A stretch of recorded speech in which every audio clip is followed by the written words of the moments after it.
All right, welcome everyone. Today is Monday, June 6th, 2022. This is the regular meeting of the City of Asbury Park Planning Board.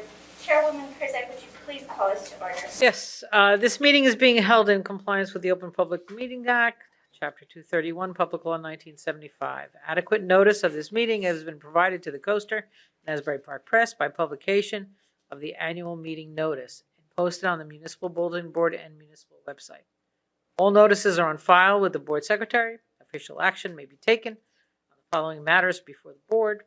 Fire exits are located on east and west sides of the Council chambers, as well as at the back of the building. I will ask everyone with a cell phone or other device to kindly silence your device for the duration of the meeting. This meeting is being recorded by APTV. Please join me for the Pledge of Allegiance. Pledge of Allegiance to the flag of the United States of America, to the republic which stands one nation.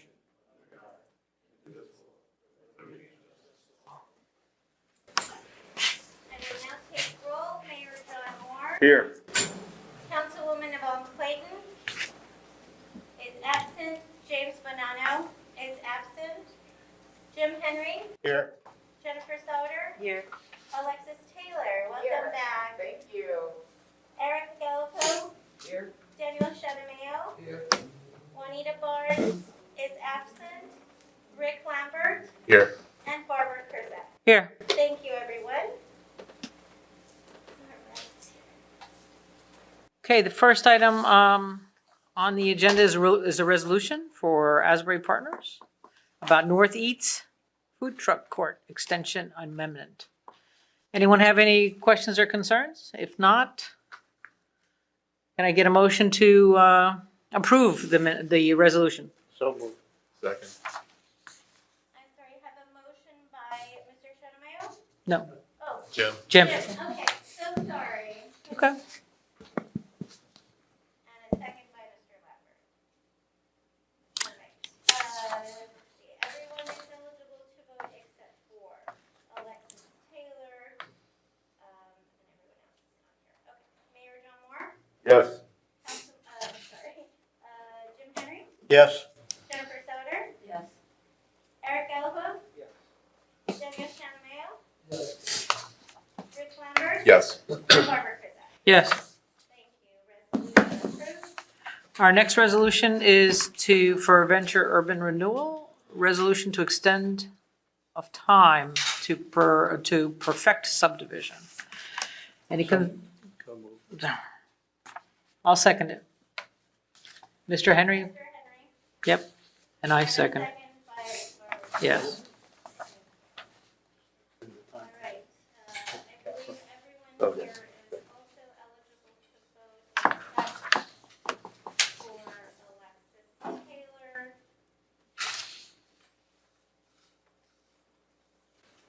I believe that's it. Is that correct? I wasn't here. Oh, I'm not okay. sure. Okay. Sorry, just one second. Let me make sure. Let me just make sure.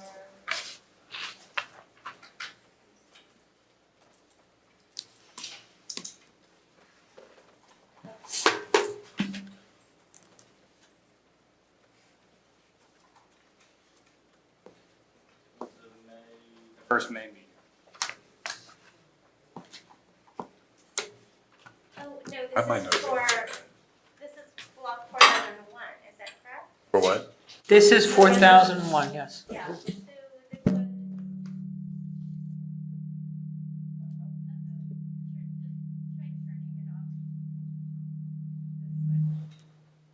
it off. Okay. Sorry. There you go.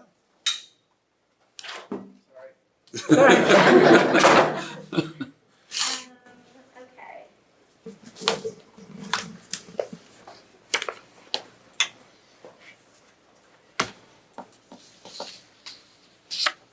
So I'm sorry, Mr. Beekman, do you want me to just get the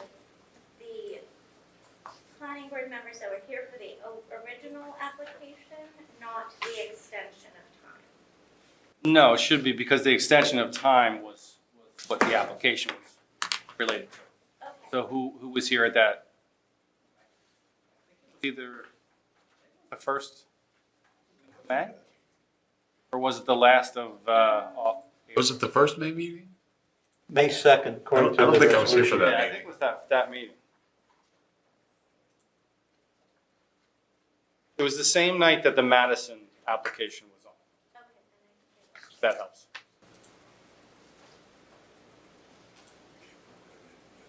I know, right? All right, so everyone except Rick Lambert and Alexis Taylor.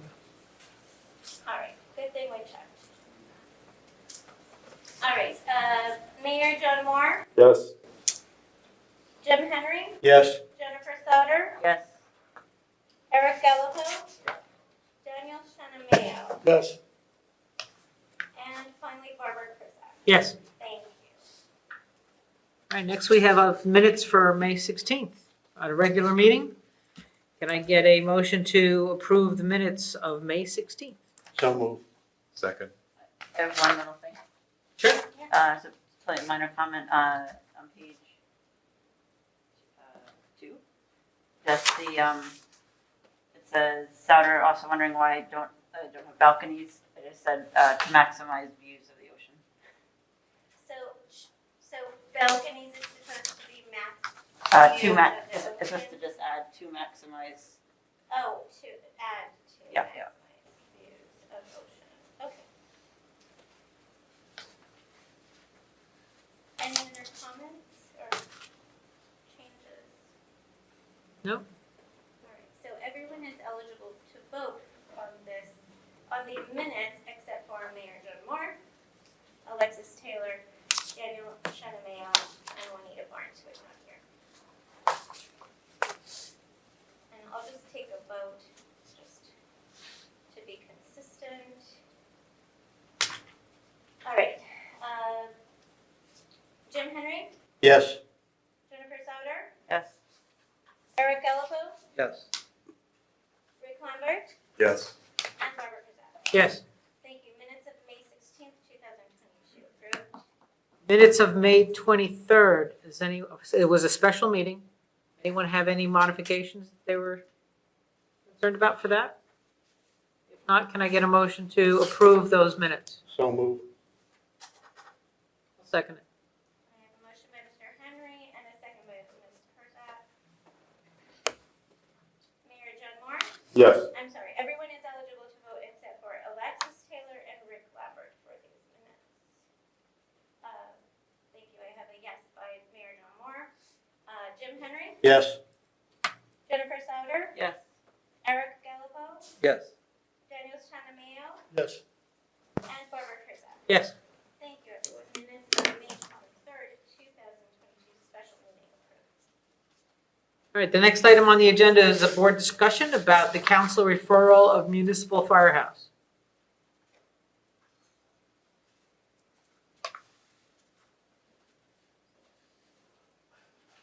Good evening, Madam Chair, members of the board. My name is Jason Harzold. I'm from the firm of T&M Associates. We represent the city of Asbury Park as the engineer of record. We're here tonight to present the city's capital project for the new Asbury Park Fire Department headquarters. What I'd like to do is present to you our project team. You have myself and my team as the site design and utility designers, and we have Shore Point Architecture, Steve Carledge, Brian Kazan. And I'd like to begin with a little bit of background and present Fire Chief Ketty. Just one thing? Certainly. If I could ask, what is the expectation of the board for this application? Because I'm a little confused. Okay. We discussed. Yeah, what do we, what's expected here? Yeah, so this is not an application to the board other than a capital review. Anytime the municipality or governmental entity is looking to do an application within the town, they have to come as a courtesy before the board and provide the plans and provide some testimony as to what they're proposing to do. The board can make suggestions, recommendations that we would submit to the city. They can accept them. They don't have to accept them. But the purpose is because the public has the right to hear what's going on. This is the presentation before the board. So there's no resolution, it's just Recommendations? Usually it's just recommendations as to if there are any concerns. Okay, and it's already been presented to the council, so the public had an opportunity there, and now they have an opportunity here. Correct. Okey doke. Correct.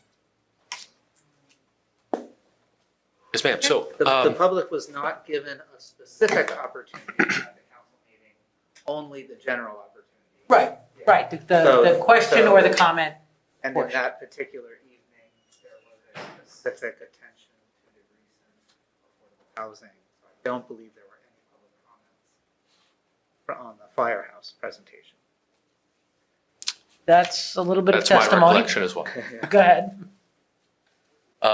Again, as you all know, Fire Chief Ketty, he can give you a little bit of background on the needs, the actual dire needs of a new firehouse for the city of Asbury Park. Thank you, Jay. Whoop. That's pretty much all we're going to get. All right. Good afternoon. For those of you who don't know me or don't recognize me, my name's Kevin Ketty. I've been with the department for over 30 years. I'm currently serving as the fire chief. I'd just like to give a brief history on how we got to where we are. Our current firehouse was built this July 1st, will mark 122 years since we moved in on July 1st, 1900. At the time, the firehouse was one of 6 in the city. Over the years, with changes in the city, we switched from horse-drawn apparatus. The fire department functions were consolidated to the current location.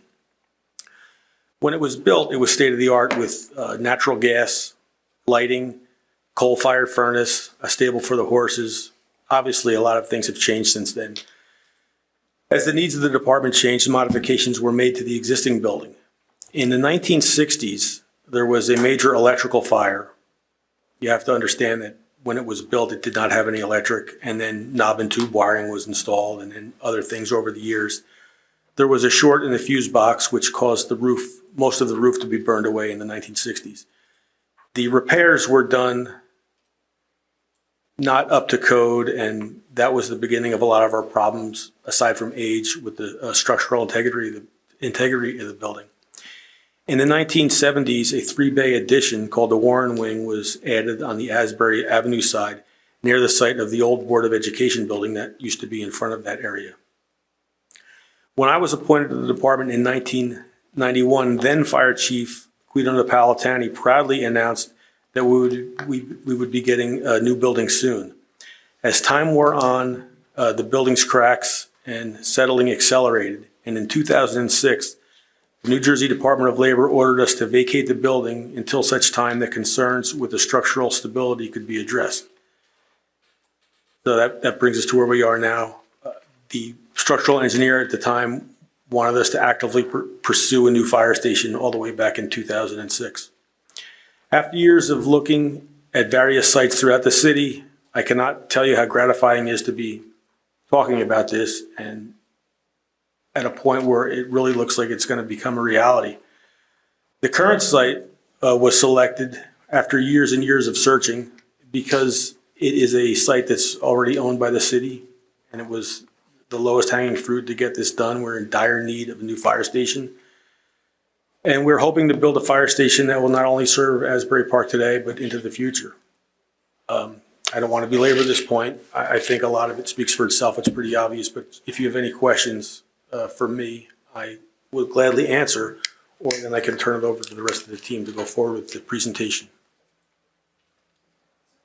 Okay, thank you. Thank you.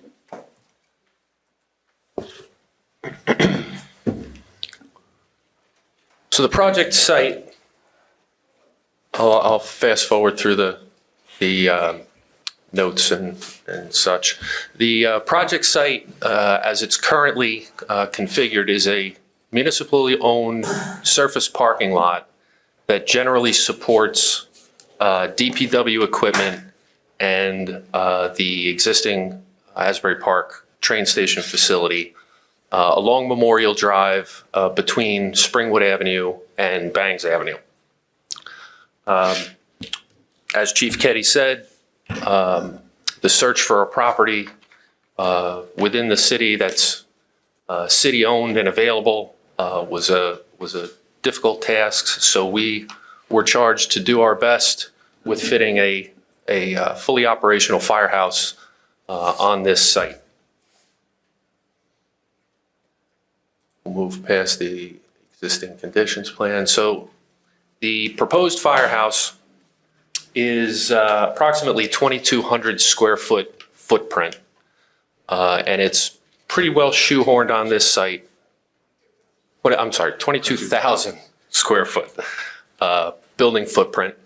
The emergency vehicles are currently configured so that they will exit directly out onto Memorial Drive.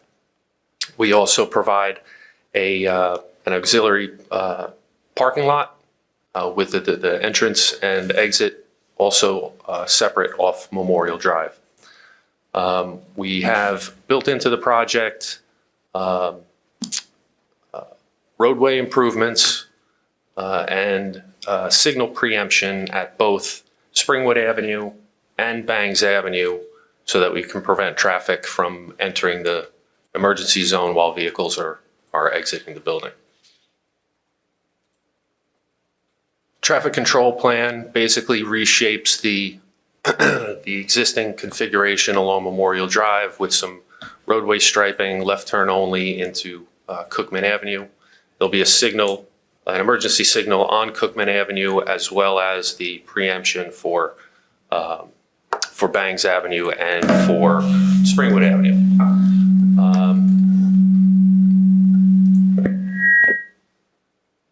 That was me.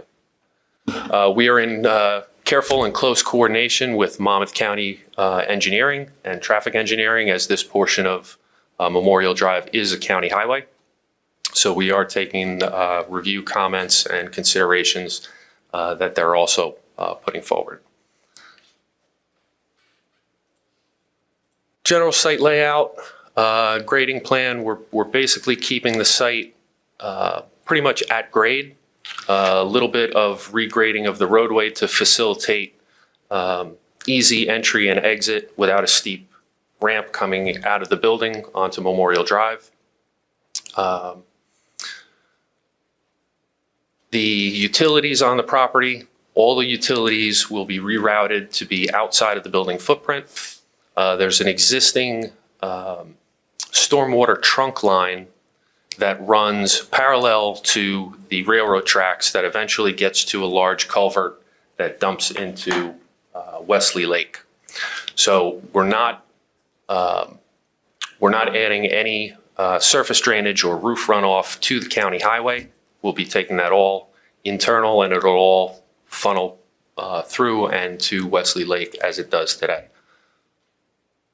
We are actually reducing the impervious coverage of this property. The property is 0.99 acres.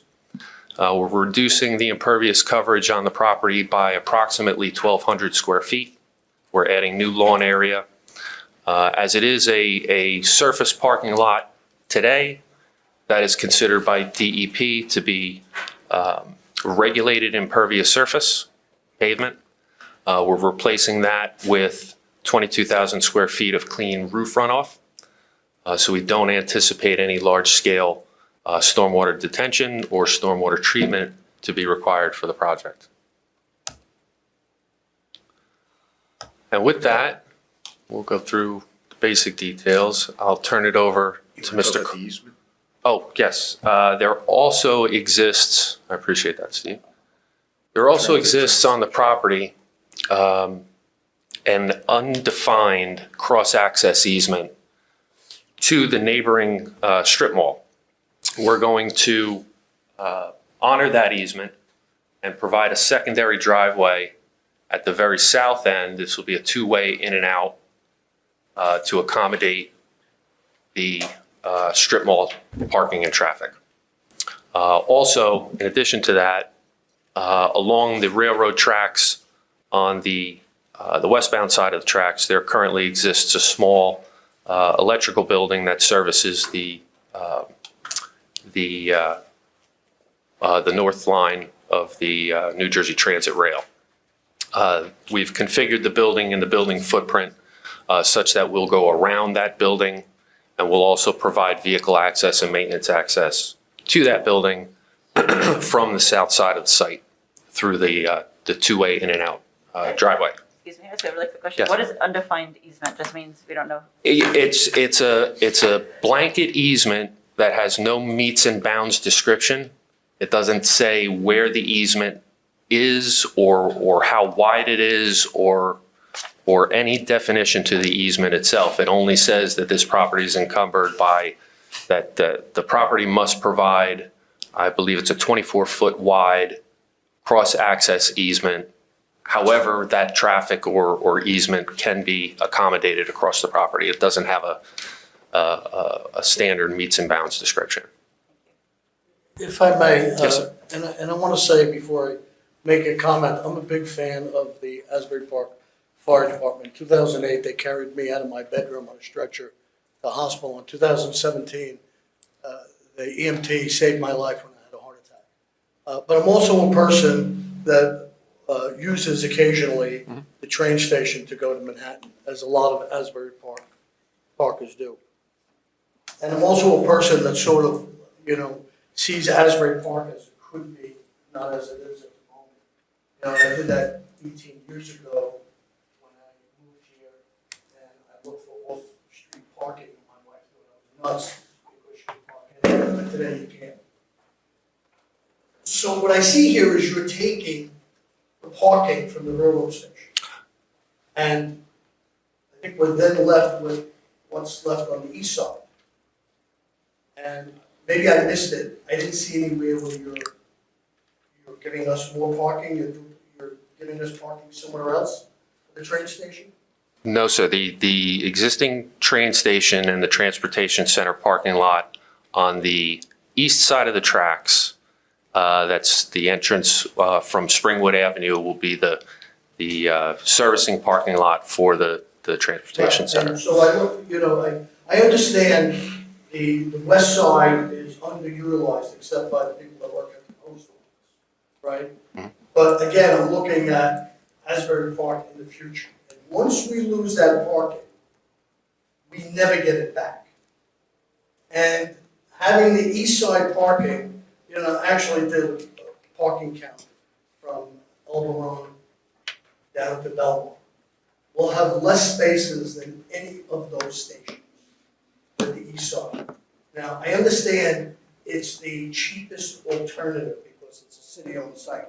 And I won't get into that, I pushed prior councils that this entire municipal plaza, should be going vertical. You could fit everything if we went vertical.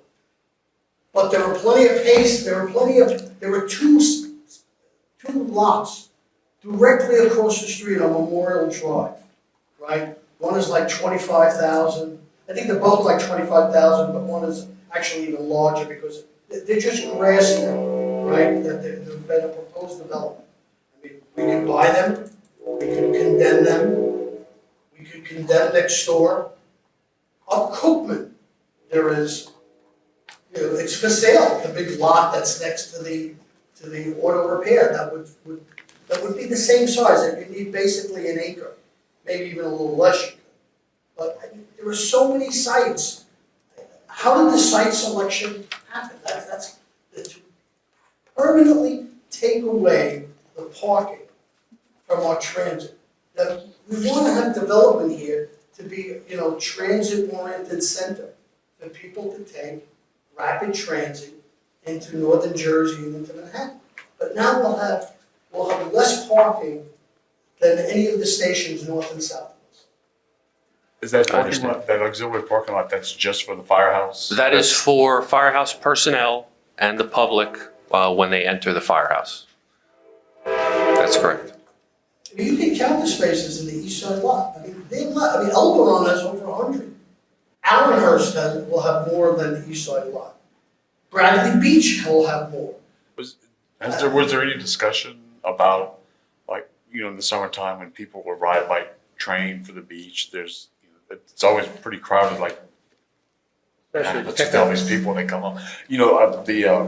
The tunnel to the train station has limited hours, so, it really kind of just dumps people out kind of in a nether zone, especially at the back of your building. It's all kind of very unattractive, you know, uninviting, and I don't know, just, I kind of understand Mr. Sanamayo's comments. Understood. I mean, my point being is, once they build a fire station there, we're never getting them back. And unless the city then is prepared to redevelop this entire municipal site, you know, go vertical, lose the rain garden or something else, we never have those spots for train users in the future.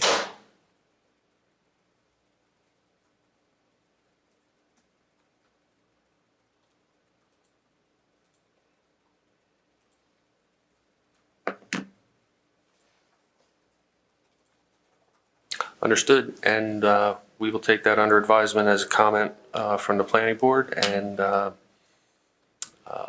take it under consideration moving forward with the design. Has there been a discussion like the transportation planning and, you know, what? Well, we're in discussion with New Jersey Transit, as long as we maintain access to the platform, and the underground tunnel access will be maintained as well, to the southbound platform. Both sides of the platform will have direct access from the transportation center.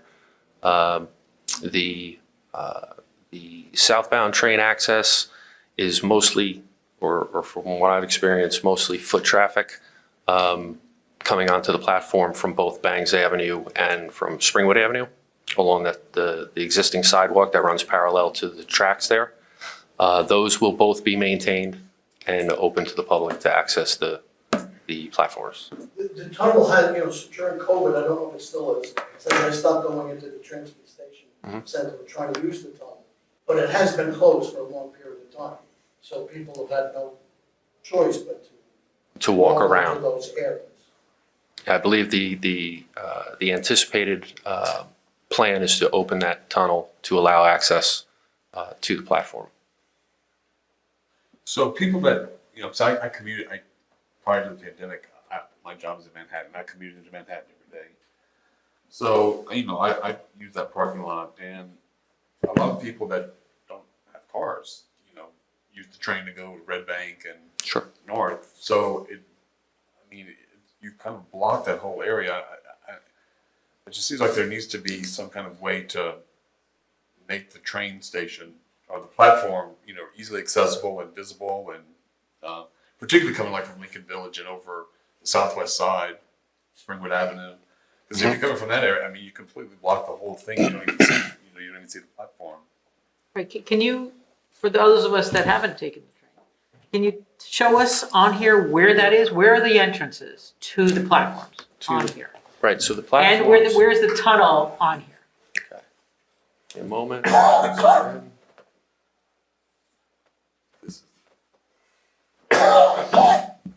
And now the southbound platform from the west will be blocked. Completely. And, you know, do we need another, you know, that's not gonna create less crime, you know, people waiting at night, you know, for train. So the southbound platform is right here, and the second platform is right here. How will people see this? How will they know? Like, how will they get to the If you're coming platform? from Springwood Avenue, Coming from it's Springwood semi-sunken Avenue. in. Yes, You come down Springwood Avenue, and there's a sidewalk, an existing sidewalk that runs right up and ramps right right, up. so that's how it is today. That's how it is So now. that's no different. And that's going Okay. to stay the same. All right, how about the other one? Same coming from Bangs Avenue. The sidewalk from Bangs Avenue comes right down, concrete, comes right up to the platform right here. All And right, that will so, remain as is. so it's no different. The So the access access paths are no different. Well, it is. There are two stairs, there are actually two stairways. There are two stairways about right here. Up, you have to get onto the platform. Oh, yeah, To right get here. onto the platform. Yep, there's a stairway here, which will remain. From the parking lot. So if And then someone there's a comes from stairway here. Springwood and they're coming down the sidewalk behind the strip mall, Yep. where do they access the where's the staircase to get to the platform? They Because come that's, right up here. because you have to go past the Strip mall. Right here is the access. but right now the stairway opens to the parking lot. It's not at the end of the platform. Correct. The stairway opens to the parking lot along this concrete sidewalk that currently exists, which will remain. So what's the distance from the fence to the building? Where the pathways to get to the staircase? It's hard for me to tell.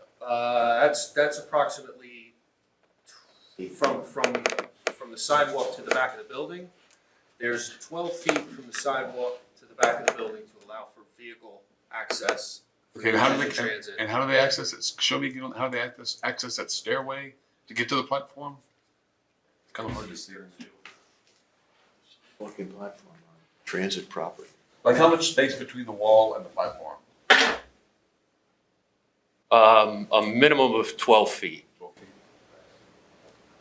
Pull up. Be easier probably to look at this. Here.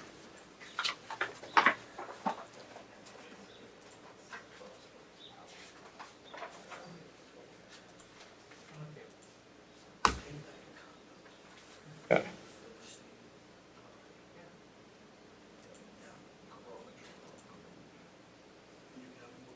So the sidewalk, if you can see, sidewalk that runs along the tracks and accesses the platform, that's all on New Jersey Transit property, and that will not be disturbed. That'll remain, and the access sidewalk that runs down behind the strip mall to Springwood Avenue, this all stays.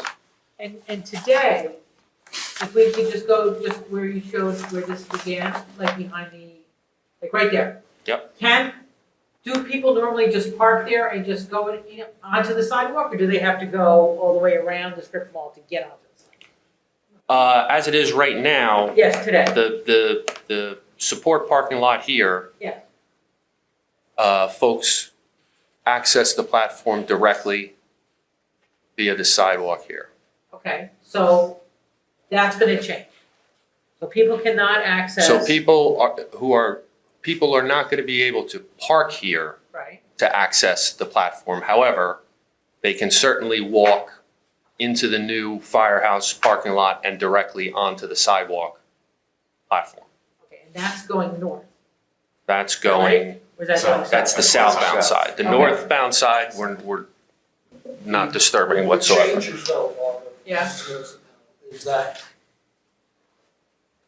when you're parking here, Yeah. if you're going northbound, you're still parking here. Right, You could just come up, you could walk right here, before, you could walk right here, go into this last building in the tunnel, and go on. all right, So assuming, COVID, it was closed, right? right, So you parked here and you walked around, right? But it's supposed to be open. Now you won't be able to get in You won't even be able to see it. Yeah. there. I mean, the fire, the access- the new access fire tunnel- house will go around it. go around the tunnel. That's We'll go around the glass- tunnel we'll go around enclosure. the tunnel. So how will people get into the tunnel? The only entrance is on the track side. So you have to be on the platform to enter that building in order to access the tunnel Well, underneath. yeah, you No, can the actually on the tunnel is sidewalk. actually on the sidewalk. Yeah. The tunnel is accessible from the parking lot, not from the platform. Right, so from the sidewalk here, from the sidewalk that runs right here, Right, that access to the tunnel between this is the canopy, the building canopy. You see that's crosshatched here? Station platform. So when you get off the Platform canopy. So you can actually walk between the building, under the canopy, access the underground tunnel from this side. So you're keeping the sidewalk that's Yes. The adjacent. sidewalk that's here and existing does not get modified. So I can show you that on the aerial photo. You can actually of see the it. house. See it now. Yeah, I guess that's the stair plan.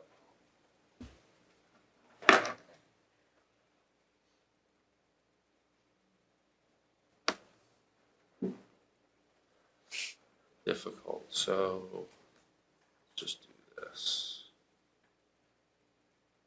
Right here. So all of this existing sidewalk, including the stairs to the platform, will all be maintained. And as you move, it's a little difficult to see, but as you move closer, It's the second staircase. it has the same staircase up to the platform here, and then the sidewalk So that the building, I'm accesses. looking at the plan, so the building's actually gonna be on this side of that sidewalk, I mean, that staircase as well. That's correct. Could you show the easterly parking lot that's gonna remain? The easterly parking lot that's going to remain, yes, sir. In an area? On the east side of the tracks. So this is the current area now that mainly services the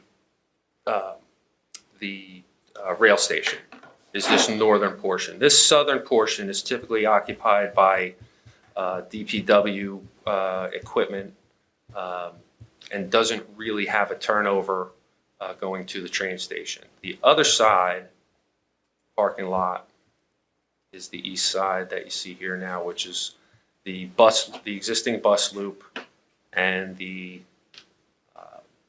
existing transit parking lot here. So that's all you'll be left with. And that's metered But parking that's too, isn't it? not part, that's not. Yes, can't the- leave your car the west there. side. Yeah, well, I don't think so. No, the east side. Drop off and. I mean, the west side. The east side is. The west side. The west Now, there's side. a I've never been question. to work there. Oh, you've been lucky. Now, there's a question whether you can park there or not, is that drop off? The west side? The east side? Yeah, no, Well, it's the on east west side I've never been to work along there. this curb line is the taxi queue that then drops off right at the transportation center along this curb line. So are the plans to make the parking more affordable for people that commute? As opposed to, I mean, you have to, you know, like if you go to Long Branch, it's like $3 for the day. How much it is to park there? They built the parking garage, they're gonna have plenty On the west side, no, on the west side, you don't. No, I don't even want to bring that up. of room. In Bradley, you don't pay. Overall, you don't pay. Elmhurst, you don't pay. So I'm also assuming that there's someplace where all these DPW trucks are going. Yeah, that's, Some- they're going to be relocated to old wherever firehouse? DPW says they're gonna go. Maybe to the old firehouse, I'm not sure. Okay. They should have been parked there for the past 10 years. It's straight to the west side. It is, we've been trying to move Yes. them out of there. Yes. By the way, what are the plans for the former firehouse? None at this time.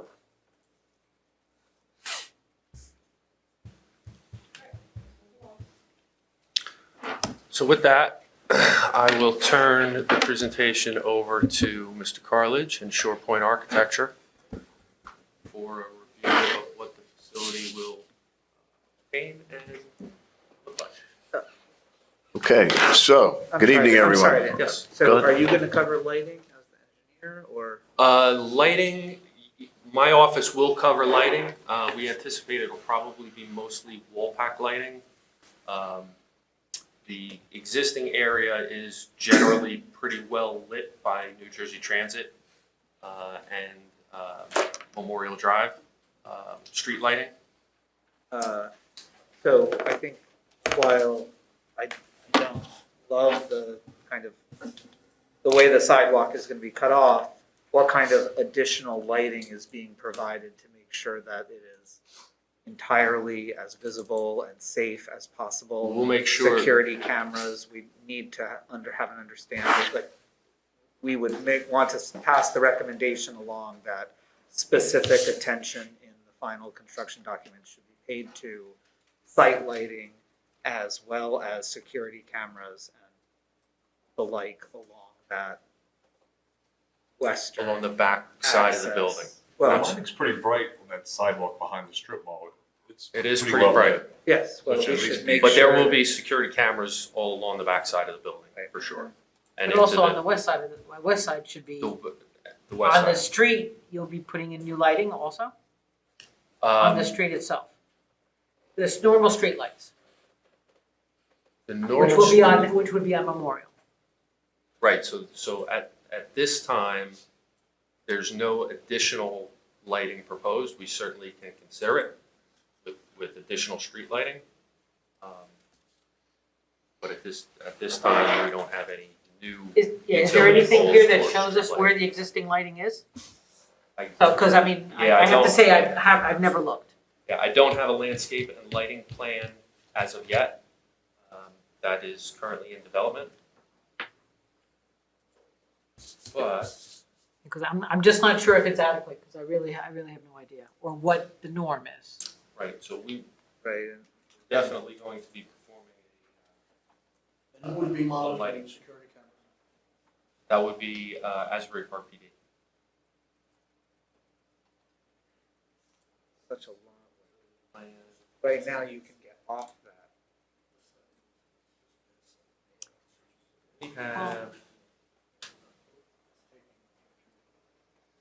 existing light poles on the opposite side of it. It might be easier to do it this way. That's not true.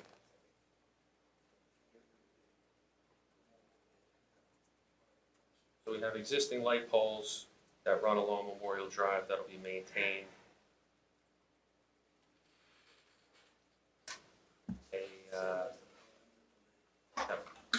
All these existing poles with That's the, that's even on the west side of Memorial. It's not even on the east side of Memorial.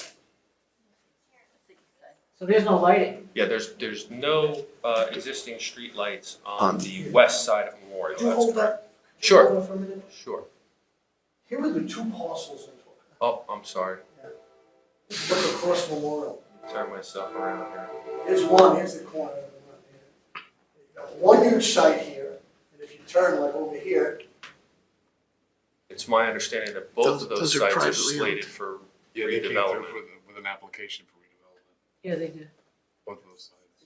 you could buy, city has the power of eminent domain. But they're both very expensive because they've been approved for multiple units on both parcels.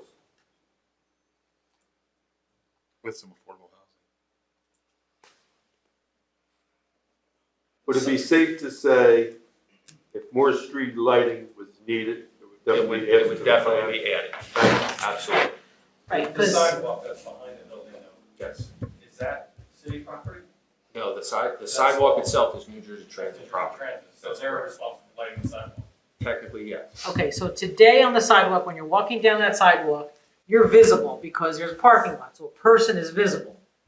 Now, they won't be visible. Actually, it's not the entire way because Behind that strip Right, mall, before, behind the you strip can't mall, see you can't. either. Okay, Unless somebody's drinking in Okay. the parking lot. And that's a relatively long building.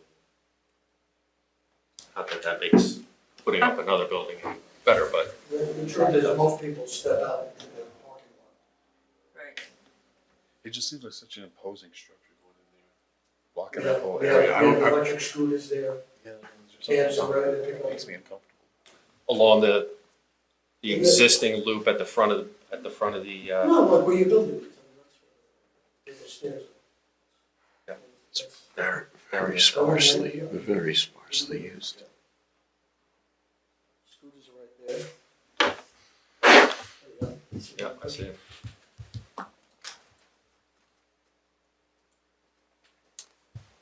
Well, scooter access, like we indicated, this entire length of sidewalk will remain. If scooter access, I think the scooters are actually in the parking lot.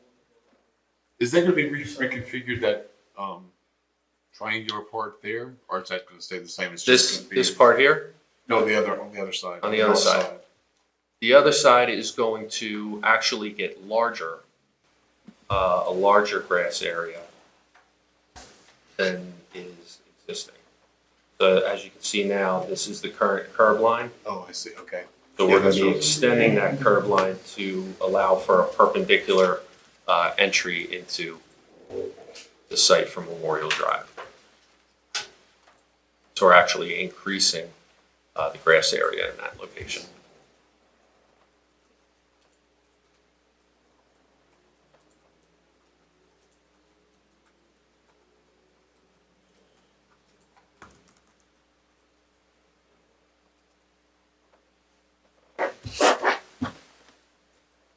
Any further questions from the site? I just, to further my comment, that I think the city has to address reconfiguring.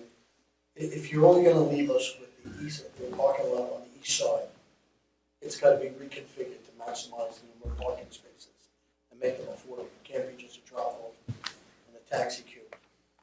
Otherwise, you essentially have no parking for our rail station. Is that city? That parking lot? Actually, everything except for the public rail right-of-way is city-owned. And the little mall, the other half of the parking. Is someone else going to discuss the architecture? Yes. Mr. Carledge? Okay, so the building. The proposed new fire station is a 32,594 square foot, two-story building. You can get to which you can see in this view right here. This is the front elevation. The northern half of the building, roughly exactly half, is 2 stories. You can see there from the center to the left, that's a 2-story portion of the building. The southern half of the building, where you see 6 apparatus bays, is only a single story. The dominant feature on the front elevation, which faces Memorial Drive, are the 8 new fire apparatus bays, fire and EMS apparatus bays. These bays are 18 feet wide by 60 to 80 feet deep, and these 8 bays will currently accommodate all of the fire department's current and projected vehicles and apparatus. There is one additional bay, which you can see on the far left behind the glass, and that will be an exhibit area where the fire department will be exhibiting their antique fire apparatus. That bay is accessed with an overhead door opening into the parking lot on the north side of the building. The main entrance to the building, you can see to the left side there, is right front and center on Memorial Drive. The building, as I mentioned, the apparatus bays are 18 feet wide. The 6 apparatus bays to the right side are also 24-foot clear height. The reason for that is so that all vehicle maintenance, washing, et cetera, can be done inside the building. As you notice, from the site plan, there's no outdoor apron to have the vehicles or maintain them. So everything will be done inside the building, and that height allows for all the cabs on all of the apparatus to be opened indoors, so maintenance can occur on site. The first floor, if we go to the plan, the first floor, as you can see, is dominated by the 8 apparatus bays, which are basically the southern 2/3 of the building. The 4 on the right are 80 feet deep. The 4 to the left are only 60 feet deep. We also, on the first floor, are providing the main entry, a dispatch area, the chief's office, the office of the Fire Prevention Bureau, a training room and meeting room, which is right in the center of the space, if you've got the cursor, right there, and an exercise area immediately behind that. In addition, on the first floor, there are 2 other features. The exhibit area, which I mentioned, looking at the front elevation, is at the northwest corner of the building. The antique apparatus will be stored there, and it can access via an overhead door there on the north side of the building. And to the northeast side of the building, directly abutting the railroad tracks, there is an 1,100 square foot community meeting room being proposed. That meeting room is completely independent of the fire station, has its own restroom facility, so it can be used without the users having any access to the secure fire department facility. On the second floor, if we go up one plan, we're providing all of the residential facilities for the professional fire department, and this includes both men and women facilities. There are 16 shared bunk rooms on the second floor. Each one of those bunk rooms has 4 private lockers adjacent to it, so multiple shifts can use the same bunk rooms. The current fire department shift consists of 13 personnel. We're anticipating a slight growth to that, so we have 16 bunk rooms. Also on this floor, we have restroom and shower facilities for both male and female personnel. We have the shift chief officers' offices, and we also have a commercial kitchen to the north side with a dining room and then a large day room where the personnel can basically hang out when they're not out on a call. There is a fire pole in the building so that anyone coming from the residential portion of the building can use a fire pole to get down to the first floor, the apparatus floor. And there are also direct stair access, so you can, under an alarm condition, you can use the stairs and get right down into the middle of the apparatus area. There's one additional feature which you can see at the rear of the building, that bump out you see at the top of the screen. That's a 4-story tall training tower that will have a 4-story open stair in it, which will allow the fire department to do drills, ladder drills, training drills, rappelling drills, and those types of things inside and on premises. That facility, that training tower is 56 feet tall. The northern half of the 2-story portion of the firehouse is 34 feet tall, and the southern half of the building is 31 feet tall. If we go back to the front elevation, there we go. The building will be built of solid masonry construction. We recognize that firehouses in Asbury Park have to last a long time, so we're going to build the building to last a long time. The exterior materials will be brick and cast stone. The lighter color that you see is cast stone. The reddish brown color will be various colors and textures of brick. Across the top, the front of the apparatus bays, you'll see a canopy. That canopy extends about 6 feet out from the building. There will be plenty of light, both downlights in that canopy and wall sconces on the front of the building, which will illuminate the area along Memorial Drive. The building is only set back about 12 feet from Memorial Drive, so there's going to be plenty of light on the western sidewalk of Memorial Drive there in front of the building. The building will be built to the highest energy standards. We'll use all energy efficient equipment. It will have an emergency generator so that the building can operate even when the power goes out. This building will be on all the time. And a good portion of the roof is being set up to receive a solar array so that we can generate electricity using most of the rooftop at a future date. And that's the summary of the building. I'd be happy to take any questions. So what you see like in the sort of dimmer in the background, that's the 4-story? That's the training tower, which is on the west side up against the railroad tracks, yes. That's actually between the tunnel entrance and the New Jersey Transit electrical switchgear building, which are both back there behind the building. That fills that void between those two structures. So, since this is actually kind of will become part of this whole municipal complex, it doesn't really seem to have much relationship with this side of the complex because it's just a gigantic blank wall. Is there some way to create some kind of, stronger visual connection, visual interest, so that maybe some illustration or something that you can kind of get some kind of relationship to over here? So that it seems like it's part of this whole complex, Yeah, and on not the back, just a on the standalone. back of it, you're saying, Not just right? yeah, not just a standalone. That's something we could look at. We could certainly consider that. There are security concerns, so obviously we don't want to have too much fenestration where we don't need it, and obviously maintenance concerns. With the more glass we use, the more potential for maintenance, but that's something that we could look at. And it could be above. We could use a clear story light Yeah. type approach to Something so into it's the not just back a of the apparatus bay massive area. blank Yeah. wall. That would also help with the walking behind in that sidewalk.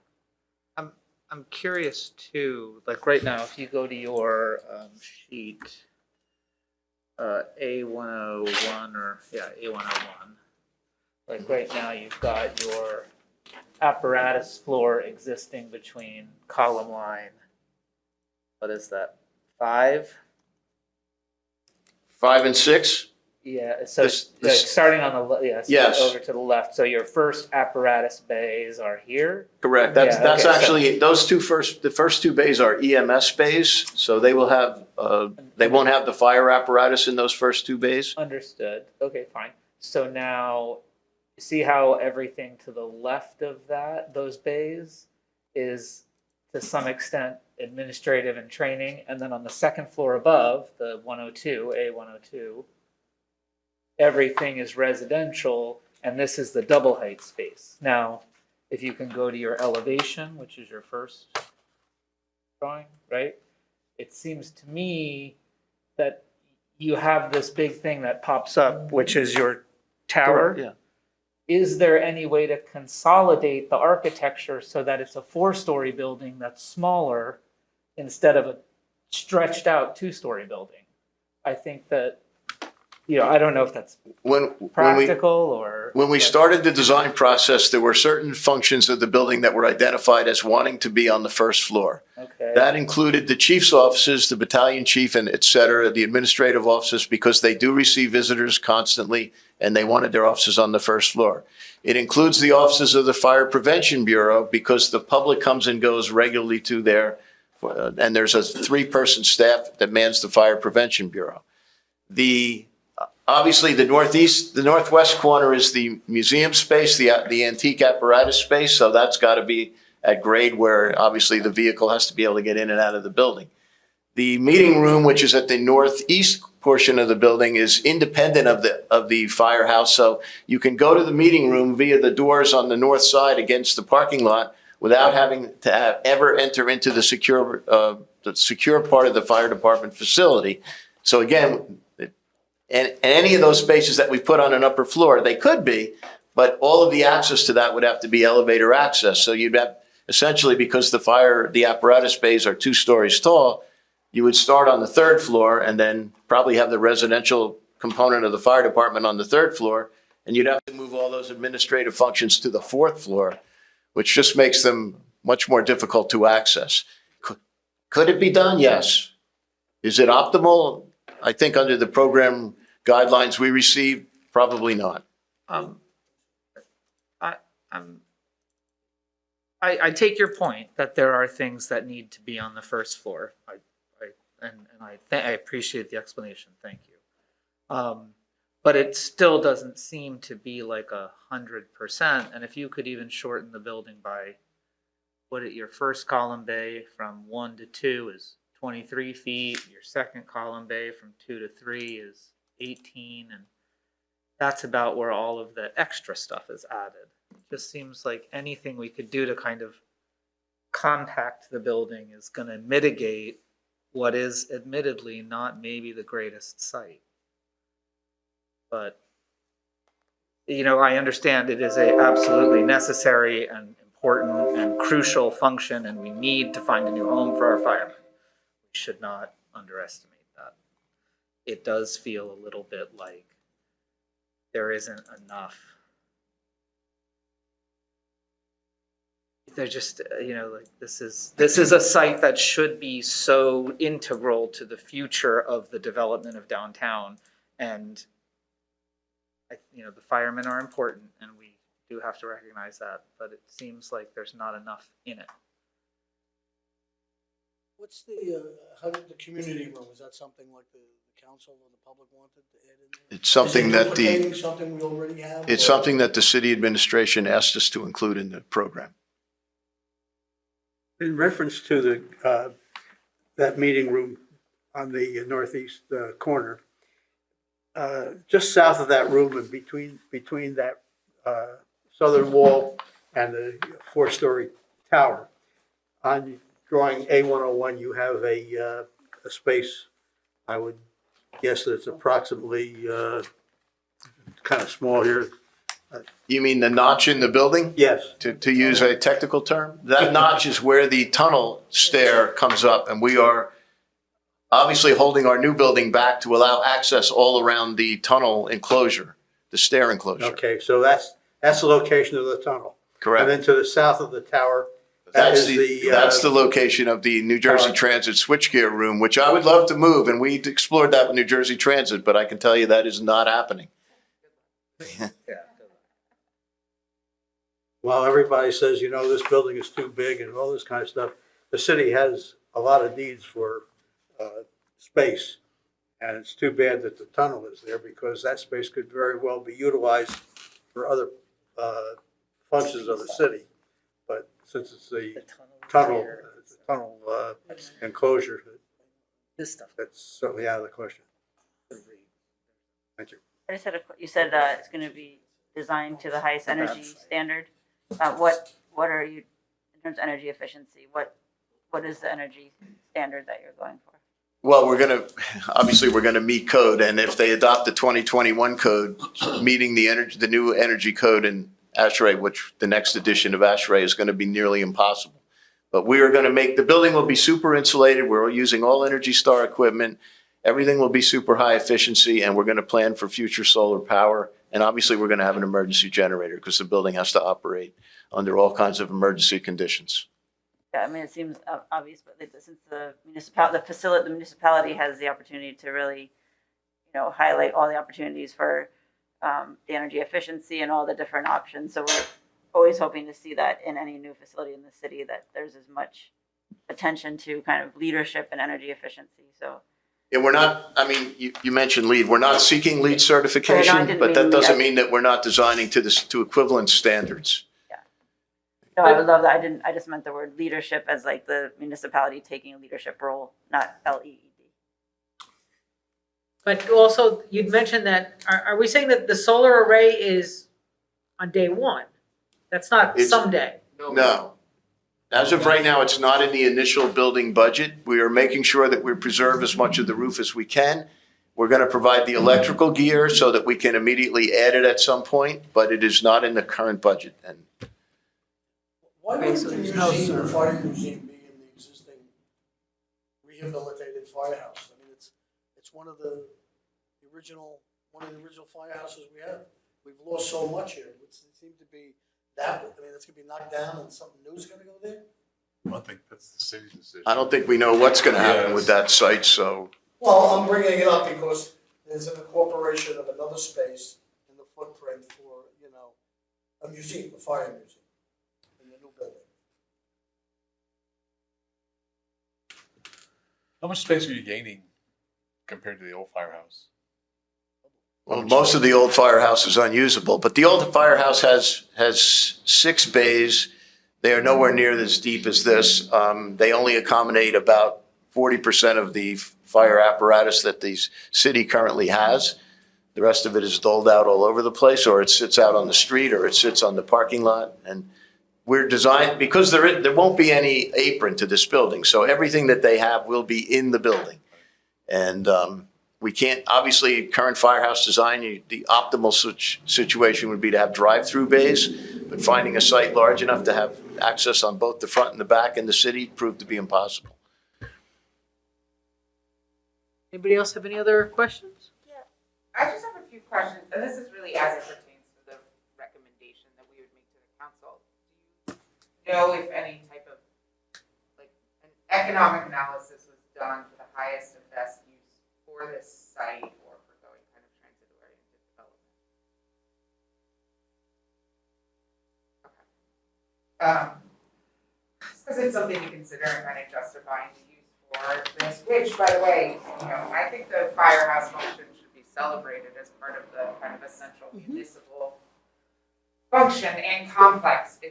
I guess my other recommendation would be that the urban design considerations need to move beyond the site to the overall function of kind of the transit and this site as well. So that when you're putting, a blank wall along one of the major arrival corridors, it's the same thing as putting a blank wall along Memorial Avenue. It may not seem like it, but that's the first impression that a lot of people are getting when they're coming from the north to Asbury Park. So I just think there needs to be greater overall consideration to give into that kind of this as a gateway space to the city. Yeah.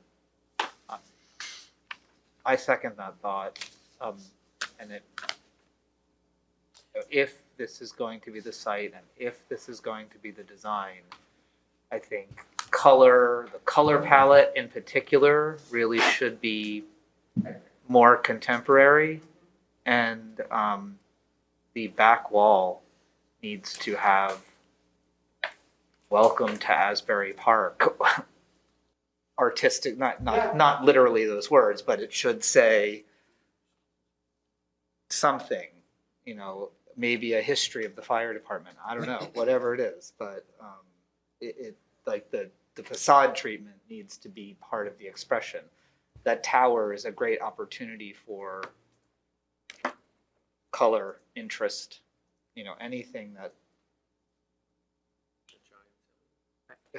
anything that makes it feel like. We can certainly look at that. Because I also agree that I think it was a very good point to say that anytime we look at a building, blank walls, we don't want blank walls. And this one, huge blank wall. And So let's- we On the want two to, pedestrian sides, both Yeah. on the easement side yes, and on from the west side. Yes. okay. And let's not forget your recommendation for a comparative economic study to say what what opportunity are we giving up to do this here? And if we could get, a 20% affordable housing building, transit-oriented development with retail and some city services, municipal services built in, what are we losing? Exactly, because this is our only transit-oriented site. Yes. And, we're hearing a second application literally across the street tonight. A question, the generator that you talked about, that's for the fire department only? It's not like a community resilient, it's No, providing it's just- to supply this building, so this building can operate under any condition. Is that diesel or natural gas? No, it'll be natural gas.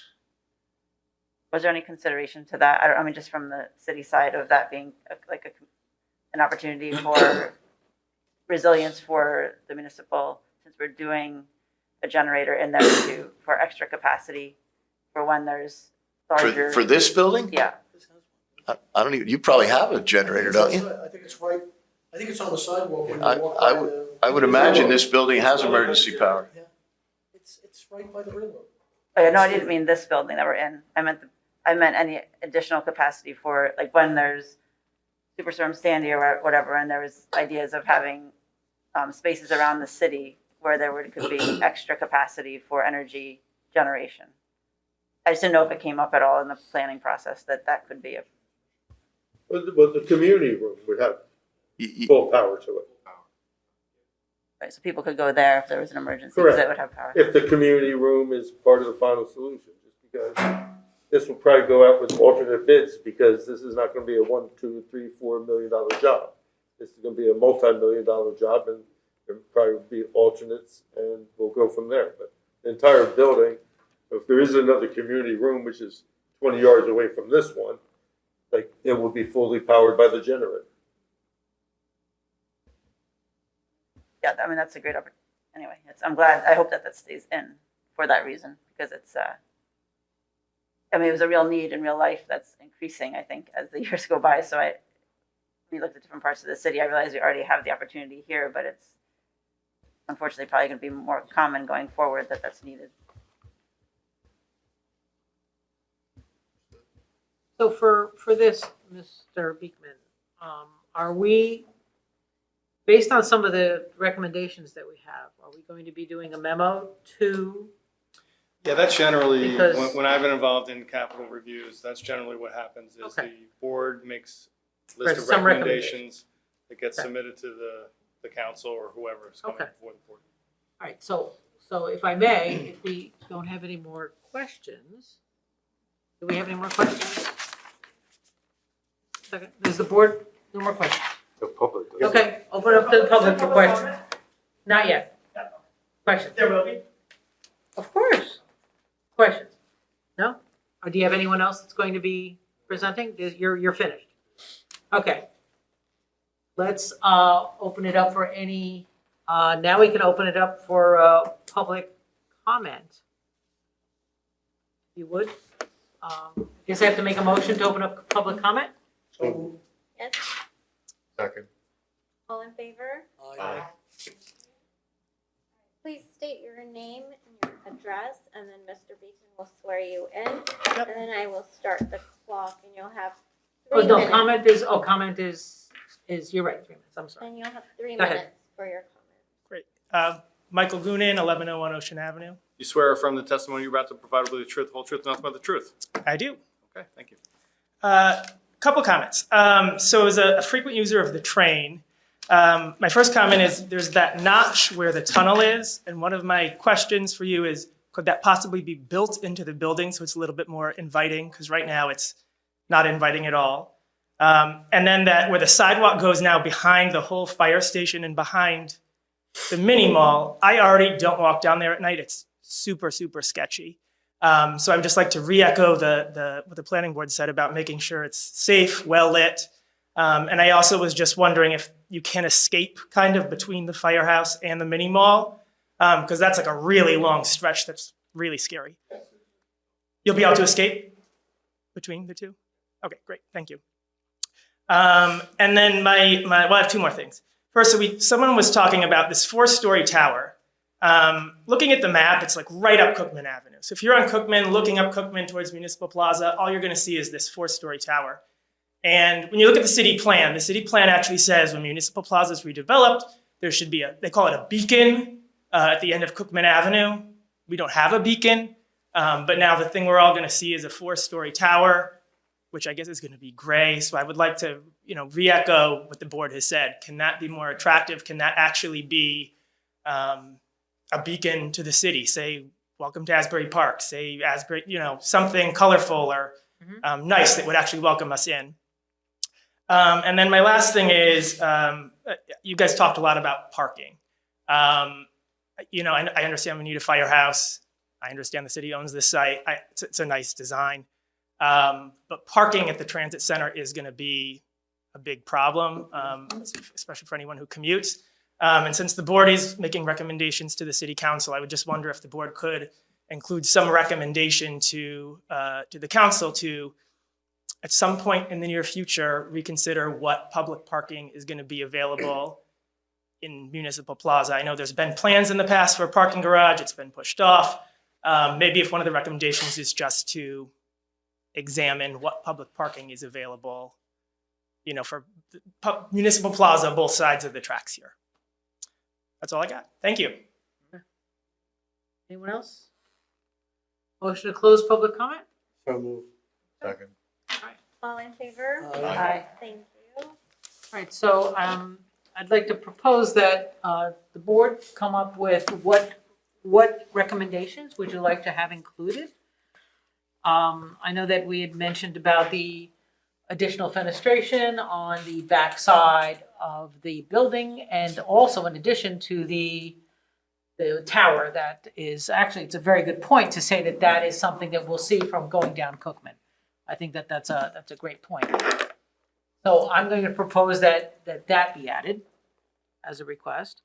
An comparative economic study of, highest and best use. Do we all have to vote on these recommendations? No, this is like we're compiling them right now. I'd like one that they choose another site. And/or they have to replace parking. That it's done on the east side, and, we may lose some garden area as well. We have to do something about parking for the transit center. Barbara, I had 2 items. Go ahead. Just that that the concept of that community space being identified as a place for community resilience, meaning if there's a power failure in the city, that be noted as a priority.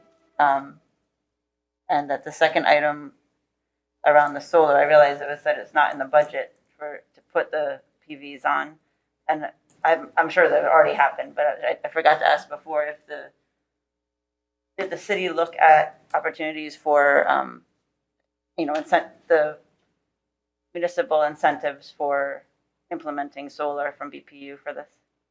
When it was presented to council, I said, why not put it on the solar right away? And I was told because the square footage wasn't big enough, where if we combined that with City Hall or something else, then it would be worthwhile, dollar-wise. That was the answer I got, because I asked the same question.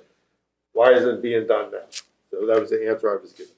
Because now there are not only the incentives, but also, that it seems. Our understanding that the city is more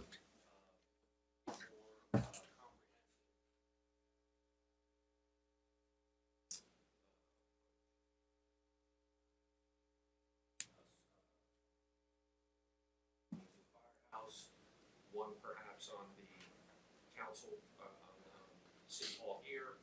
Also, there's considerable amount of roof space on the wastewater treatment plant that can all be combined into a single program.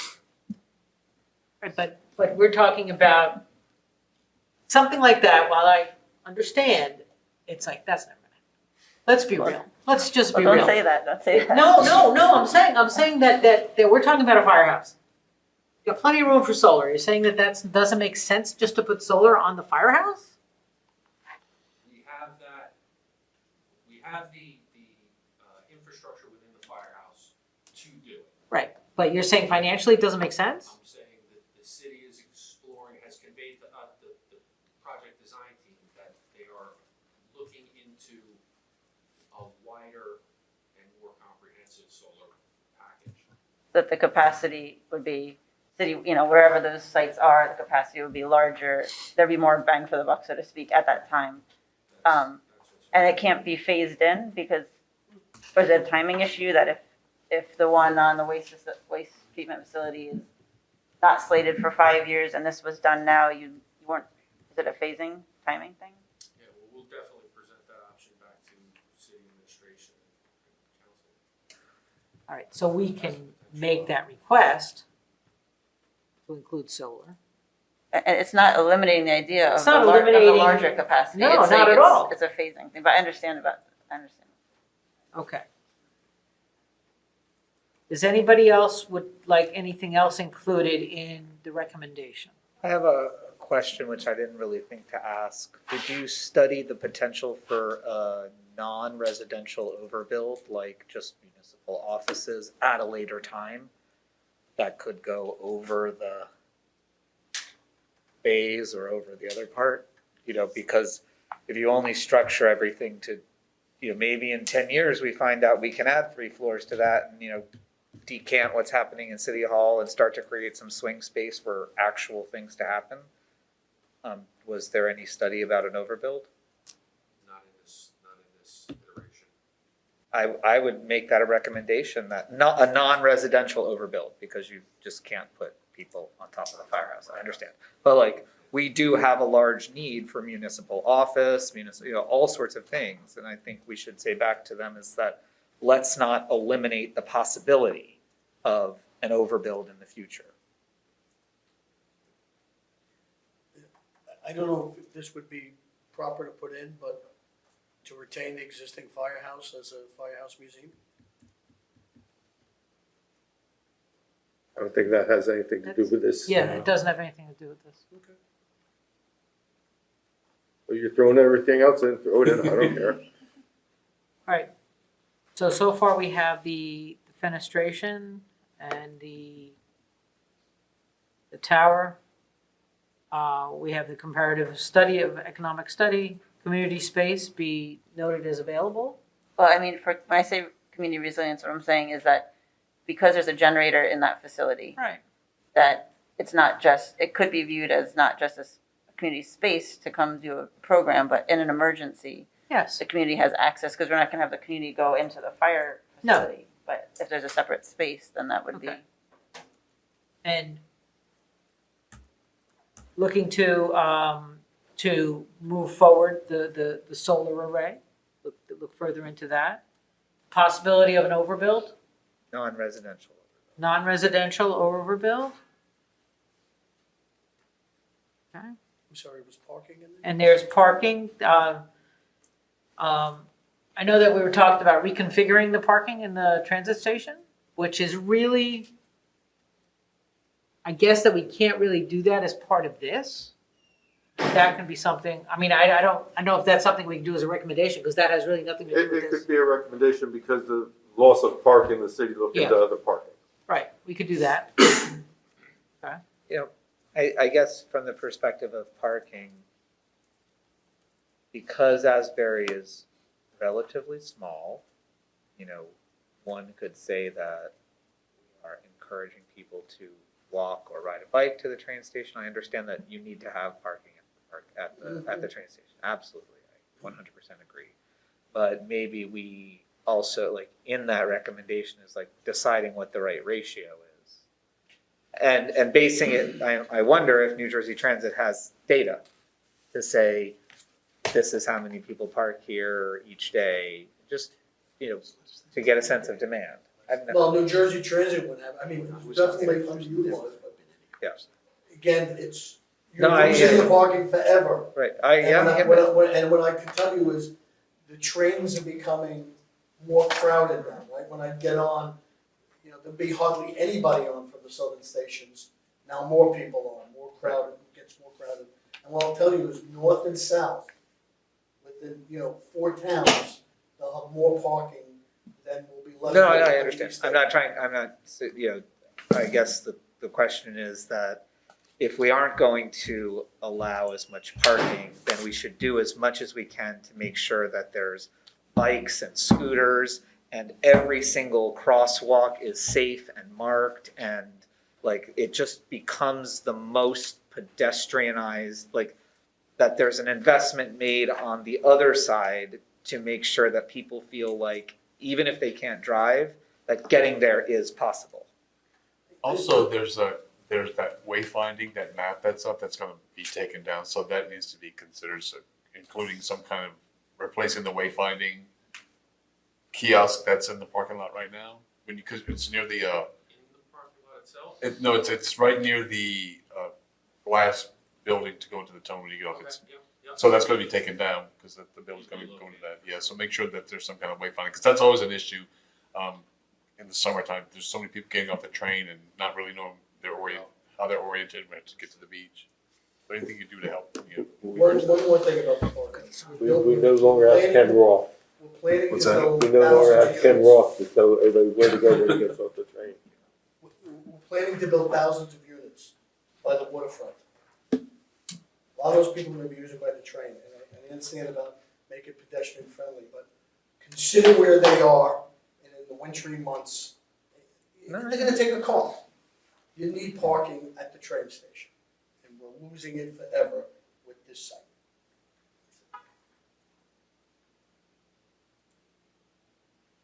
Anybody else have anything else that they would like to, us to consider, to put into the recommendation? Okay, I think that If the. I had one, Kevin would shoot me. Go ahead. We'll just do away with the fire department, not have one, I mean. That's not what my comments mean, I mean.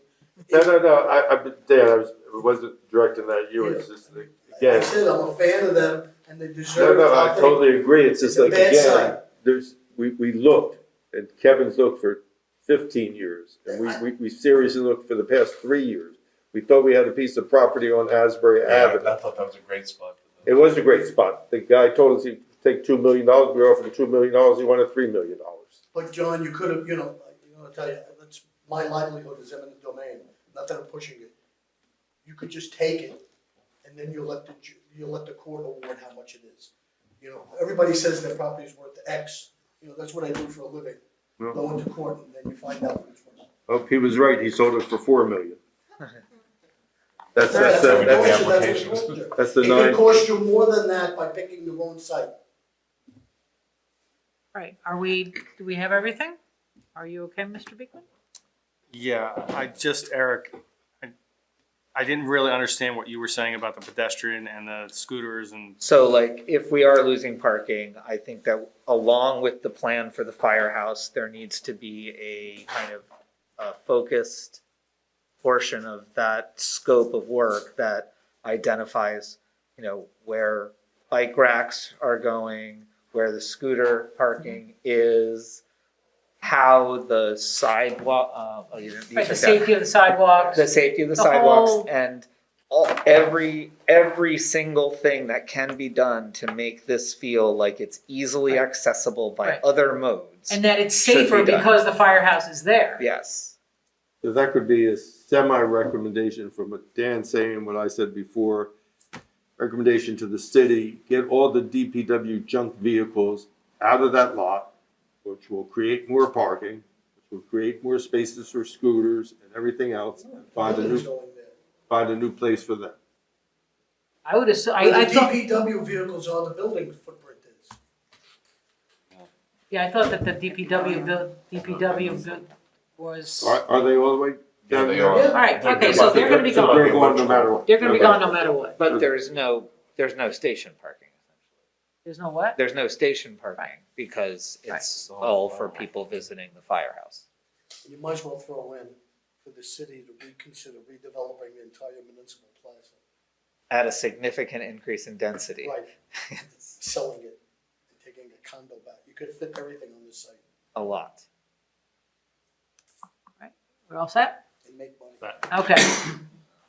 Can I just reemphasize too what Alexa said? That really is a gateway to the Yes. city, and it really should represent that. You know, right now, you know, you've done some articulation on the north side and the west side, but the east and south are really, Right. nothing's We been need- done to it. We need, And there's we and need that especially to people be coming from the southwest welcoming. that use the train extensively have to walk through there, so they want, you know, you want to feel like it's a welcoming place on that end, not just on the north end.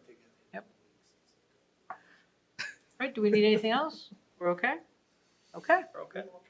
all right. Yeah. I'm sure I'll have some questions for you. I work Okay. mostly as an urban designer. Thank you. All right, thank you. I do. All right, 5 minutes?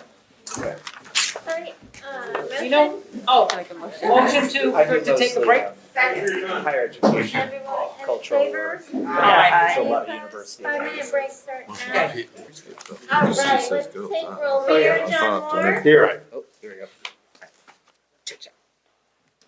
Councilwoman Noel Clayton is absent. Bonanno is absent. Jim Henry. Here. Jennifer Souter is absent now. Alexis Taylor. Here. Eric Gallipo. Here. Daniel Shanamea. Here. Juanita Barnes is absent. Rick Lambert. Here. And Barbara Pizza. Here. Thank you, everyone. Okay, we have our next application, Memorial Avenue Holding. Good evening, Madam Chair, Mr. Mayor, and ladies and gentlemen of the board. My name is Kevin Kennedy. We were here, I believe it was April 18th, and with your permission, I would like to, Anthony Vandermark, our architect, was in the middle of his testimony, and Madam Chair, with your consent, I would just like to continue where we left off. Do we have to swear in? Yeah, we'll just confirm. I think you were sworn last time, but Yes. for this evening, you swear or affirm that the testimony you're about to provide will be the truth, the whole truth, and nothing but the truth. I do. And just for the record, state your name and please spell your last. Absolutely. That is Anthony C. Vandermark Jr., Vandermark V as in Victor, ANDERMARK, principal of the architectural firm of MVMK Architecture. Why don't we swear in our professionals as well at this point? Both solemnly swear or affirm that your testimony tonight will be truth and whole truth and nothing but the truth. Yes. Thank you. And I'm sorry to interrupt, Mr. Kennedy. We have 3 certifications from absent members, Eric Galpo, Jim Henry, and Alexis Taylor. Oh, thank you very much. And my appreciation to the board members for listening. That's very important. Thank you. Anthony, just for the record, you're testifying tonight in your capacity as a licensed architect, correct? Yes, correct. And your qualifications have already been accepted. All right, I know we left off with you, so why don't you just sort of reorient the board where we were and continue? Yes, thank you, Mr. Kennedy. Just to give you a brief overview, again, of the project, because it's been almost 2 months since my last testimony. Again, we have before you a 92-unit project. We have a 20% affordable component in the 92 units included, are 19 affordable units. We're proposing a 4-story, 45-foot tall structure on a 49,857 square foot site that's located at the southeast corner of Memorial Drive and Springwood Avenue.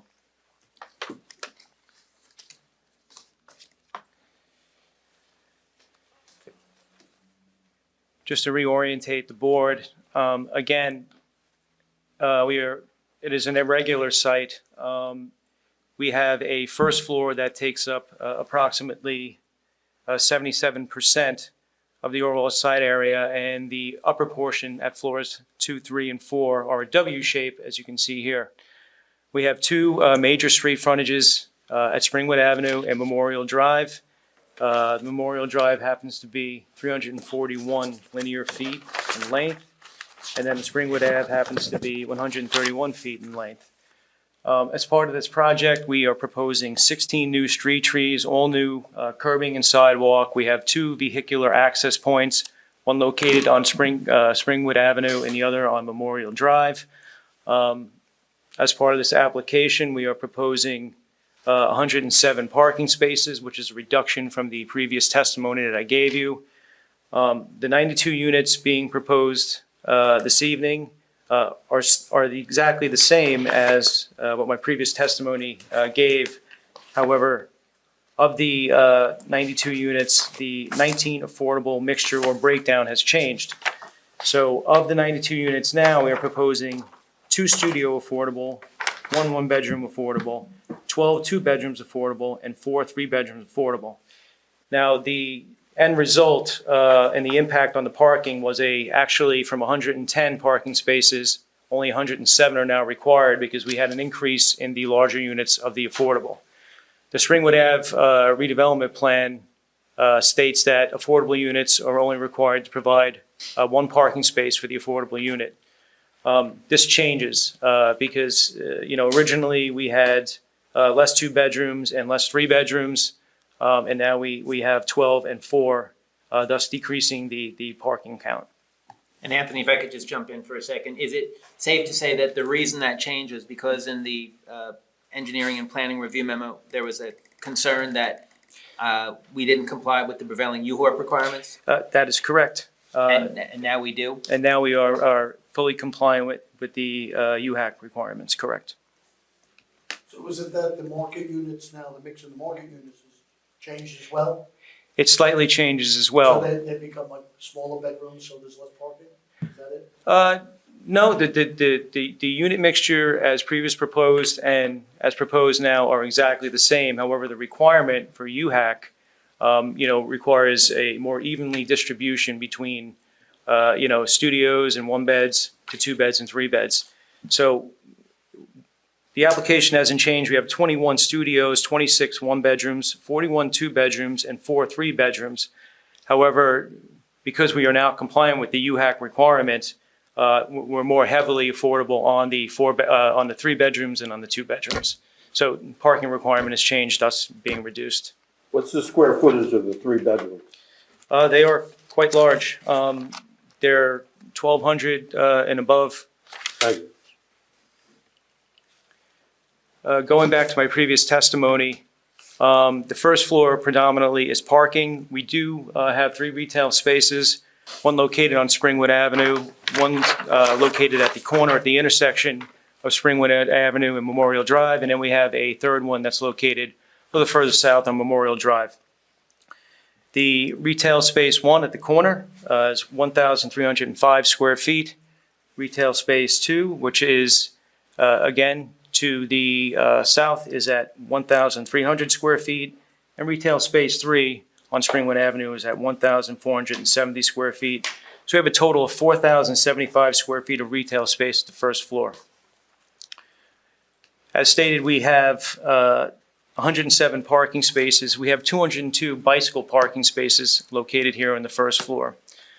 We have 2 vehicular access points in the form of 2 20-foot wide curb cuts, 24 feet to the aprons on both of them. We have an access point on Springwood Avenue, and we have an access point on Memorial Drive.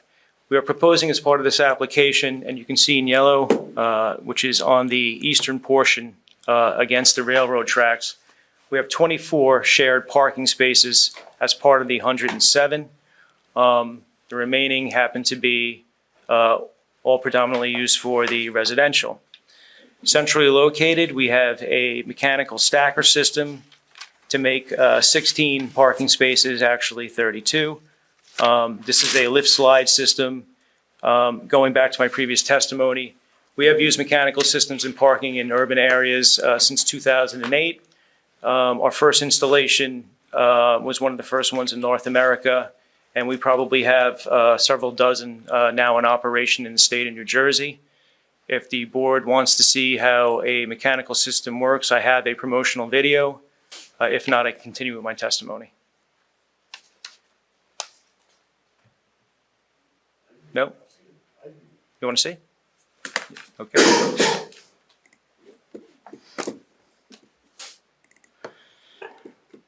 So there are many companies that actually make the system. This happens to be Park Plus. In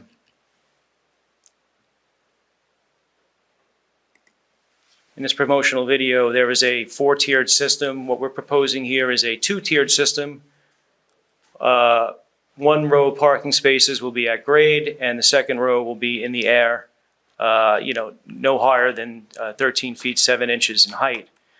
Now, what happens is that of the 17 rows that we're proposing, there is an empty parking space in each deck. So we have 2 empty parking spaces being proposed. So when the vehicle approaches the system, first of all, it's gated, so no one can actually fall in. Vehicle approaches, somebody uses a key fob to actually open up the system. The car slides, the empty tray comes up to the location in which the driver is in.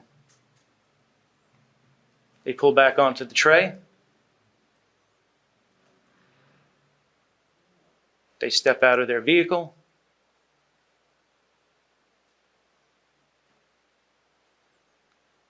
And then they close the system. And then the system will shuffle again to create the empty space for the next driver to approach the system. So you kind of intend to just use your fob? You just use your fob to actually work the system. So this is a non-valet system. So how do you get your car? I mean, it's like, like the dry cleaner, you're pushing your number, like, if your car's on the, all the way up to the left on the second thing, how do you get it? You actually, you approach the gate, you hit your key fob, and the key fob knows that your car is on that tray, lowers the car down, gate opens, and your car will be there at the grade level. It's a smart system. Yeah. Is parking gonna be charged? Uh, The tenants? I'll get back to you on that. I'll speak to my client on that.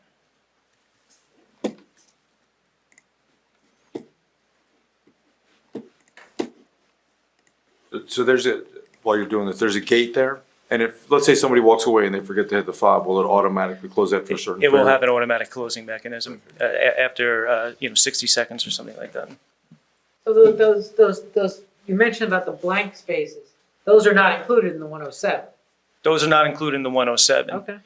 So right now, as you can see, we have 2 voids in the plan already designated, that there's a car actually above each one of these voids in the plan, but we did not include the voids in part of the parking count. There has to be a space. That's correct. So what if somebody pulls in and they get a call and they're on their phone and They they're sit sitting there? And will it start pulling them like up or down, or will it move them if they're still in the car and they haven't hit their fob? It would, yes. So you just have to hit the fob again? And You would have to hit the fob again for the system to wait for you again. I wouldn't recommend sitting in your car while the system is in operation. So there is a pit. The car is- Important it's pro level, tip. but there is a pit. There was no, as part of this proposal, there was no pit. So it's not like the diagram. It's not like the diagram. It's going like that. In this type of situation where you have a potential for groundwater, you wouldn't have a pit. So we have 1 car at grade and we have 1 car that's located above it, okay, within the parking garage. That's how it shuffles between That's correct. grade and the second level. Yes. Is any of that parking for the commercial uses? I don't remember. I can't recall. No, it's for the residential portion only. So coming in off of Springwood Avenue, we have 24 shared spaces for both retail between the hours of 8 a.m. and 6 p.m. And then they get turned over to residential at 6 p.m. So is there any way how do you access the retail? You have to walk out through the drives to get to the retail, or is there a cut through? No, we have left for both retail units number 3 and number 2 rear access points from the garage itself. Unfortunately, retail space number 1 at the corner is cut off from the garage by the residential lobby. So unfortunately, if you are going to retail unit number 1, you will have to go outside to come back in. The vehicle access points, the garage doors? There are garage doors we have garage doors on both openings. They will remain open between 8 a.m. And 6 p.m. So to allow for the retail customers and deliveries to access the garage. We did not want, and I'm not going to get into traffic testimony, but we did not want people waiting at the sidewalk apron. We did not want people queuing on Memorial and Springwood Avenue. So what's going to happen is that there'll be an open access point to both of these garage entries between the hours of 8 a.m. and 6 p.m. The garage doors close at 6 p.m. for residential only, okay? They will have regular automatic garage doors, so they will be secure between the hours of 6 p.m. and 8 a.m.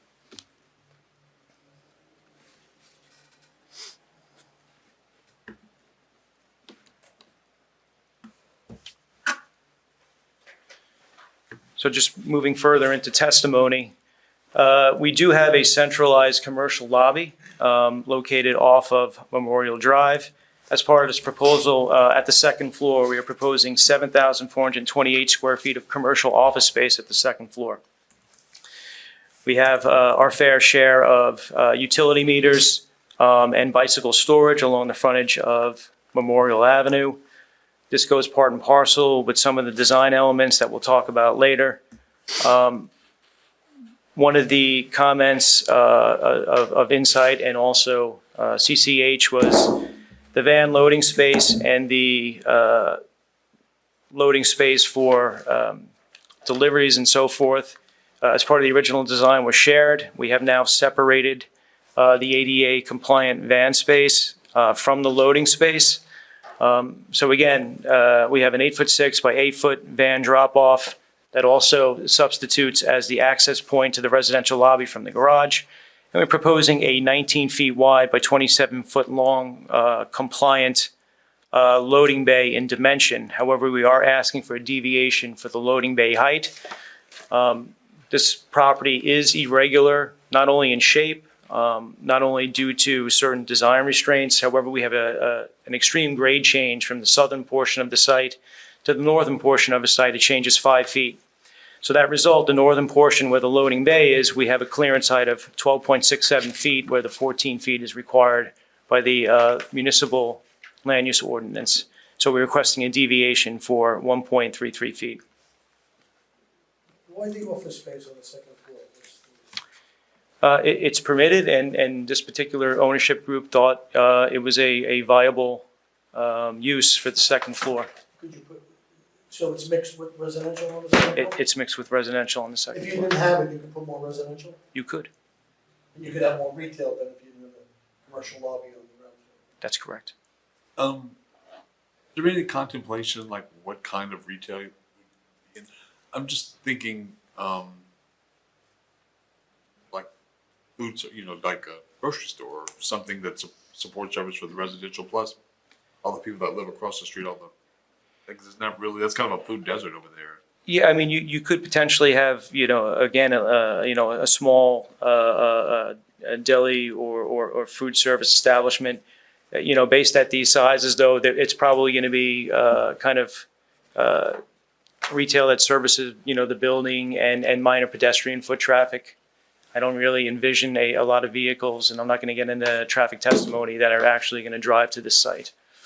And there'd be no cooking because, ventilation.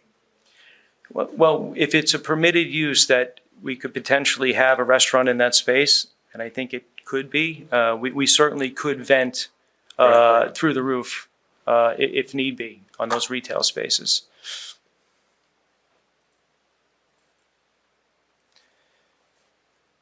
So offset of the corner of Springwood Avenue and Memorial Drive, as you can see here in the site plan, and we will also get into this as far as the exterior testimony, is that we have a 17 by 17 inset on the sidewalk to provide for a small pedestrian plaza area and seating area. This could also function as a exterior art display. We also have a long linear space in the residential lobby for display of art, should the owner choose to do so. Another site constraint that was previously mentioned in civil testimony is that they are contemplating an expansion of Memorial Drive. So we did have to set the building line back off Memorial Drive approximately 16 feet 2 inches. That is the average. So this will accommodate that expansion, but it also triggered a deviation as per the redevelopment plan because 15 feet is the requirement. And again, we are at 16 feet 2. Did you dedicate some property to the road widening? Did you dedicate something to the the straightening of Memorial Drive? Well, we have made the allocation to the dedication in the event that that expansion takes place. Yeah. So at the moment, it is part of the project. It will be turned over if should the expansion ever happen.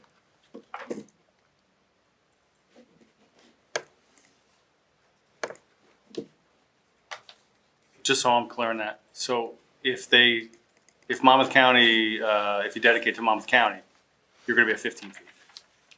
Or if you dedicate that land to Monmouth County, you're gonna be at 15 feet?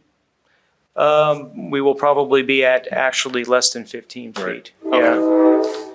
So we will be But you'll be in compliant with the compliance at redevelopment that plan. point. That's correct. We were.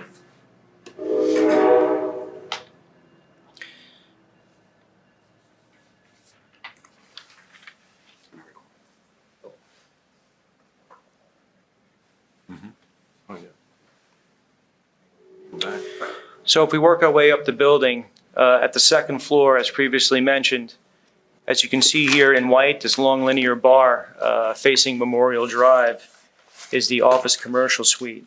Again, it's 7,428 square feet. This will share the trash and recycling room that is centrally located in the floor plan. As previously stated as part of the civil testimony, this is going to be utilizing independent carting. So this will not be taxing the municipal carting service. We anticipate trash being removed 3 times a week and cardboard and glass recycling to be removed twice a week. In the event that is actually insufficient, we will increase the amount of times that trash is removed from the building. So the circulation between the office and the residential aren't commingled, correct? Like how do you enter the office? The office actually has its own elevator. Okay. Okay. Yeah. And secondary It's hard stair to see system. on the- Can you zoom in? Oh, you did. Absolutely. Yeah. Okay. There's your elevator. So this comes in from ground level below, and you come up to the second floor. That's correct. From the street. Yes. And this corridor behind is segregated to the residential. That is correct. But that's an emergency. Right? Yes. Yeah. Well, are the stairs shared, then emergency stairs? The stairs would be shared. In the event of an emergency, you can leave into the common area hallway and then egress through one of the stairwells that are remote distance apart. So will the refuse pickup occur at the curb? There's no access. Then you can go, right? We actually did leave an access point.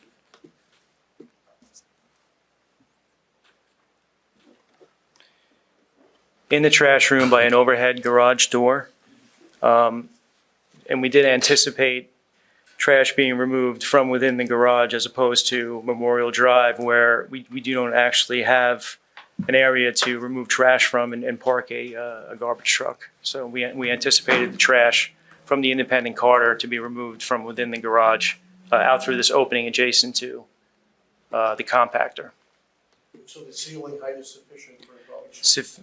Ceiling height is sufficient at this location. And again, because it's independent carting, they can choose the vehicle in which they remove the trash.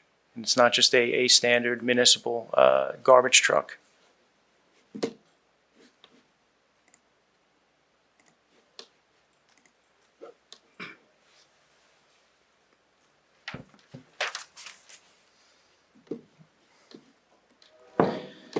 So at the second floor, again, we have the commercial office space, and we are also proposing 21 residential units, 4 studios, 5 one-bedrooms, 10 two-bedrooms, and 2 three-bedrooms.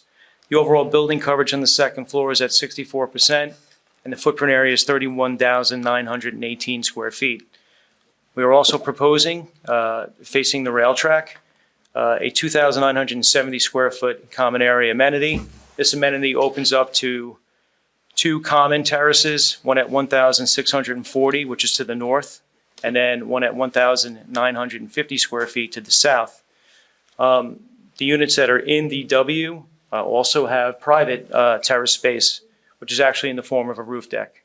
And again, they're at 15 feet in depth, and they're at full frontage with the unit. So You're looking at 2 bedrooms in red, 1 bedrooms in orange, 3 bedrooms in blue, and the studios are in yellow. We did designate in our plans as one of the planner and engineering comments which units would be moderate, which units would be very low, and which units would be low. And again, the requirements of the UHAC, you have to have a certain percentage of low to moderate to very low. And we are compliant with all of that now. Does that matter which units get terraces? It doesn't matter. Some of the affordable actually do get terraces. Yeah, we did kind of even distribution here across the board. And just to be clear, the affordable units will have equal access to all of the amenities within this project. Absolutely. And the affordable units will be finished to match the market rate rental. Okay. So they will all They'll match. be indistinguishable Correct. in terms of utilization and finishes and furnishings. That's right.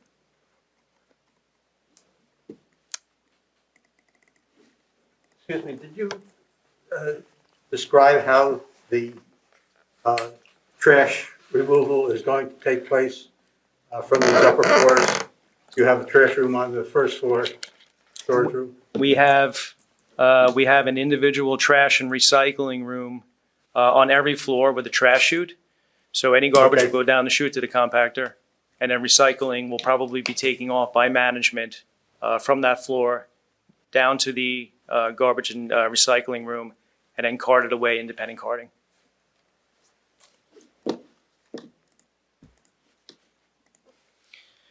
This is already in your submission package, again dated 5/9/22.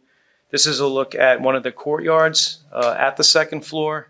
Again, we'll have some seating areas, some landscaping. And again, as now you can see, as one of the finished materials is this evening blue cement board siding with an accent color white at the window infill.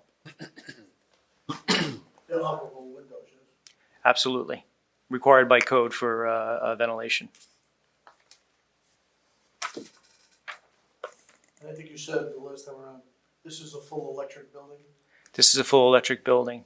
so it'll be heat and cooled, each unit's essential air conditioning. Yes, it'll be in the form of what is called a mini split system. Okay, so it's a ductless system where the units are wall mounted. Okay, so it's heating and cooling from the wall mounted, and they have what is called a cartridge condenser on the roof. So if one apartment has 4 rooms, they each have 4 units, each one of these rooms, and then they get ganged together to one condenser on the roof. So there's no ducting? There's no ducting, yeah. Yeah, using that in New York. Yep, and you'll see it a lot in hotels as well.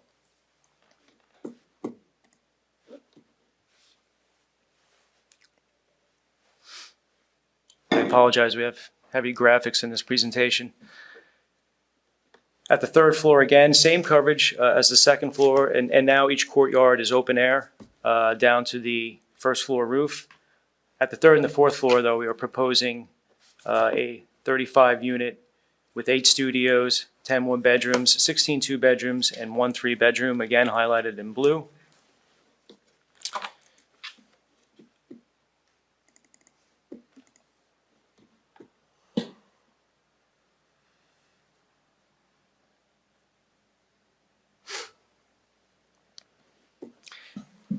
Again, at the fourth floor, 64% lot coverage with 36 units at 9 studios, 11 one-bedrooms, 15 two-bedrooms, and 1 three-bedroom. So we have 92 in total. As we make our up to the upper roof here, which is the main roof, we are proposing a 3,445 square foot common roof deck, okay, that has to be ADA compliant. This is a part of the building amenity package. We were also proposing a substantial amount of extensive green roof, which is a green building technology sort of a principle. And the green roof is 7,263 square feet, which is a large amount of area. That's equivalent to 14.5% of the overall roof. 14.5% of the overall site area. And 23% of the overall roof area. So not only included with the stormwater detention that we are providing on site, we are providing this extensive green roofing system which takes the rainwater. The rainwater sits on the extensive green roof and then it's slowly released into the roof leaders, and then back into the storm system. It also cuts down on heat island effect, as well as the white PVC roof on the remainder of the roof that we're proposing. And the two areas located here are the two HVAC condenser locations, as well as we have a generator and a makeup air unit, which is located here to the southeastern portion. Each one of these condenser farms will be screened from view on the upper roof, and they're also set back substantially to be centrally located. So we have a 4-foot-high AZEC screen around all four sides of each one of these locations with access for maintenance. As you can see here, we have doorways here, and you can access it from the stairwell.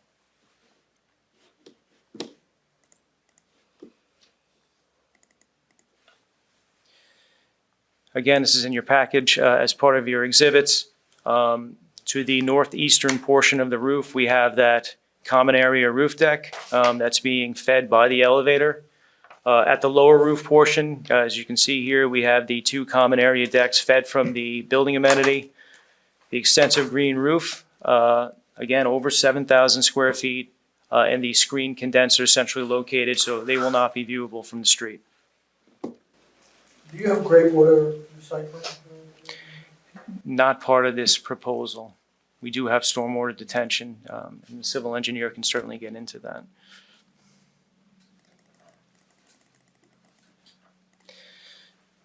Now getting to the fun part, the exterior building design. The Springwood Ave redevelopment plan talks about gateway projects. They talk about vertical elements as being part of the gateway projects. The previous application or proposal that this board was just listening to, that we were talking about a vertical element or a tower. The redevelopment plan, when they specifically talk about the intersection of Springwood Avenue and Memorial Drive, they do talk about vertical elements, but they also talk about a development site at the intersection of Springwood Avenue and Memorial Drive shall also include small public plazas at the intersection at approximately 15 feet in depth from each street line. We're proposing a 17 by 17 area located at the corner. So we think that, yes, we are not providing a vertical element, we are providing a horizontal element where this public plaza can actually exist below the horizontal element. So, you know, when you want a gateway project, you want something significant at the corner. It doesn't have to be achieved sometimes with a vertical element or a clock tower. We think we've done it through the contemporary architecture and the horizontal element at the corner. This, you know, is part of the pedestrian experience.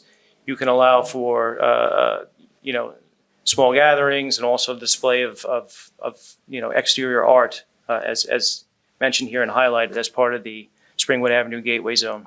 So we think, you know, our approach to the corner intersection is more appropriate than maybe just putting this big massive element there that turns its back on pedestrians. Can I ask you a question? Yes. The Springwood Avenue redevelopment plan talks about the vertical elements at the corner. Correct. And this plan was put together by a representative group of citizens through the city. And it took quite a bit of time and quite a bit of discussion to come up with this plan. And now you're coming up with, instead of a vertical component, you're talking about a horizontal component. Why do you think that your suggestion is greater and more appropriate than what the Springwood Avenue Redevelopment Committee came up with? And I'm not saying that they were incorrect in what they wrote. However, if you read the language in the redevelopment plan itself, yes, it talks about vertical articulation, but in the next paragraph, it talks about at the corner, actually recessing the corner 15 feet by 15 feet to create a small public plaza.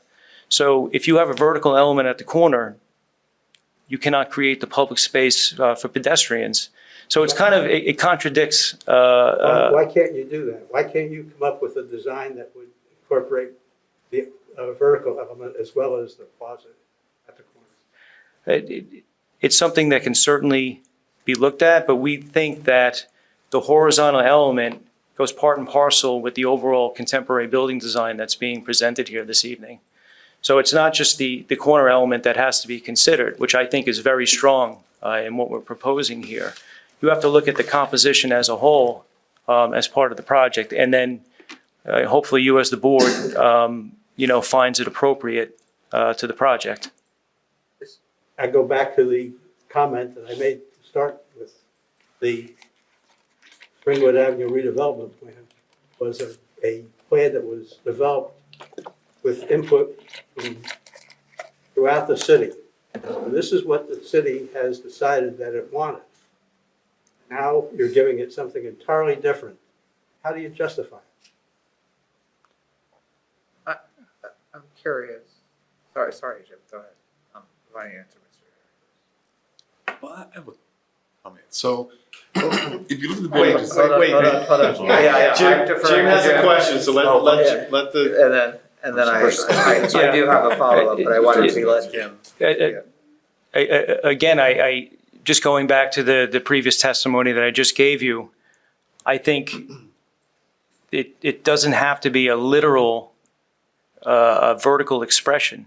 I think the building being cut and building being cantilevered on the horizontal, I think in this application, this design is appropriate. Now, I understand it was labored and it was considered, but it's also, you can ask for a design waiver or deviation should you need to, but I think the way that this is articulated is appropriate in the intent of what the redevelopment plan was looking for. So I guess I might ask you the question of so we're speaking specifically about the void at the corner, the Correct. recess at the corner. That in and of itself is a kind of element, right? Yes. And you have these cantilever, how would you describe that? Cage, freestanding cage, I don't know what, Frame, Yeah, yes, frame, okay, yes. the frame. I'm curious to maybe satisfy some of the concern if that freestanding cage couldn't be a little more articulated vertically, or even considered a vertical element, even though it doesn't extend up beyond the rest of the building. I mean, I can see how there is a vertical and a horizontal articulation at the corner, but you're not describing it as, you're saying it just doesn't extend up past. It just doesn't extend above the roof line. Therefore, I think the intent of the redevelopment plan, when they talk about vertical element, they talk about this prominent feature that extends beyond the roof line itself at the corner. Right. So if this is something, at the end of this discussion that the board wishes to review further, it certainly can be contemplated and reviewed further. What I wouldn't want is to encourage a vertical element just for the sake. I think you don't have to go further than Belmar and their new development along Memorial to see like a very bad vertical crosswalk. It makes no sense. No I sense. just don't want it just for the sake of it. Yeah. No, I tend to agree. I think there is a vertical-ish element. It does have vertical elements as part of the cantilevered structure itself. And the recess is larger than what's required. Correct. By 2 in feet. each direction, right? Yes. Now, I guess the one thing that when I read, I understand you've used this white, what is it, an aluminum panel? It's a cement board panel system, correct. So a cement board panel, and the brick to kind of create these, solids and voids. But you're probably going to get sick of me hearing me say this. I think a little more color that breaks up the kind of, it's all monolithic along both sides. And so I think something that, I think when we think about urban development, it tended to happen in kind of slices rather than in whole blocks. And we're in a mode where we're doing larger block developments. And so I'm curious if there isn't a kind of third color that could be introduced to create some metering down the street. Like the blue that you have in the. We actually did, we have Juliet balconies at different portions of the facade, and we have this evening blue fiber cement board system that's recessed to give you that kind of color pop that works its way, through the facade of this long linear facade. So I think you're at like volume 3 there, and maybe we need to be at 11. So, I have a question. So on the fourth floor, the areas where you have the vertical extension above the roof line, were those selected in those particular locations for specific reasons? Is it possible that maybe you could do that at the corner, go up to the fourth floor, the way you've kind of done randomly along the rest of the building? Anything is potentially possible. They were selected at random locations. You have a 341-foot linear facade on Memorial. Now, we chose to break this facade up, not both two-dimensionally, but three-dimensionally, with the white portions being at a 2-foot projection at both the Memorial Drive facade and the Springwood Avenue facade. So that white portion of the building is actually extended out 2 feet from the terracotta color modular sized brick. And then in the recesses, we have that kind of darker blue with the frameless glass railing system that shouldn't compete with any of the building. So visually, what we were looking to do was not just break the building up horizontally, but also vertically by breaking the roof plane at different portions, thus reducing the overall length of the building into 4 different segments.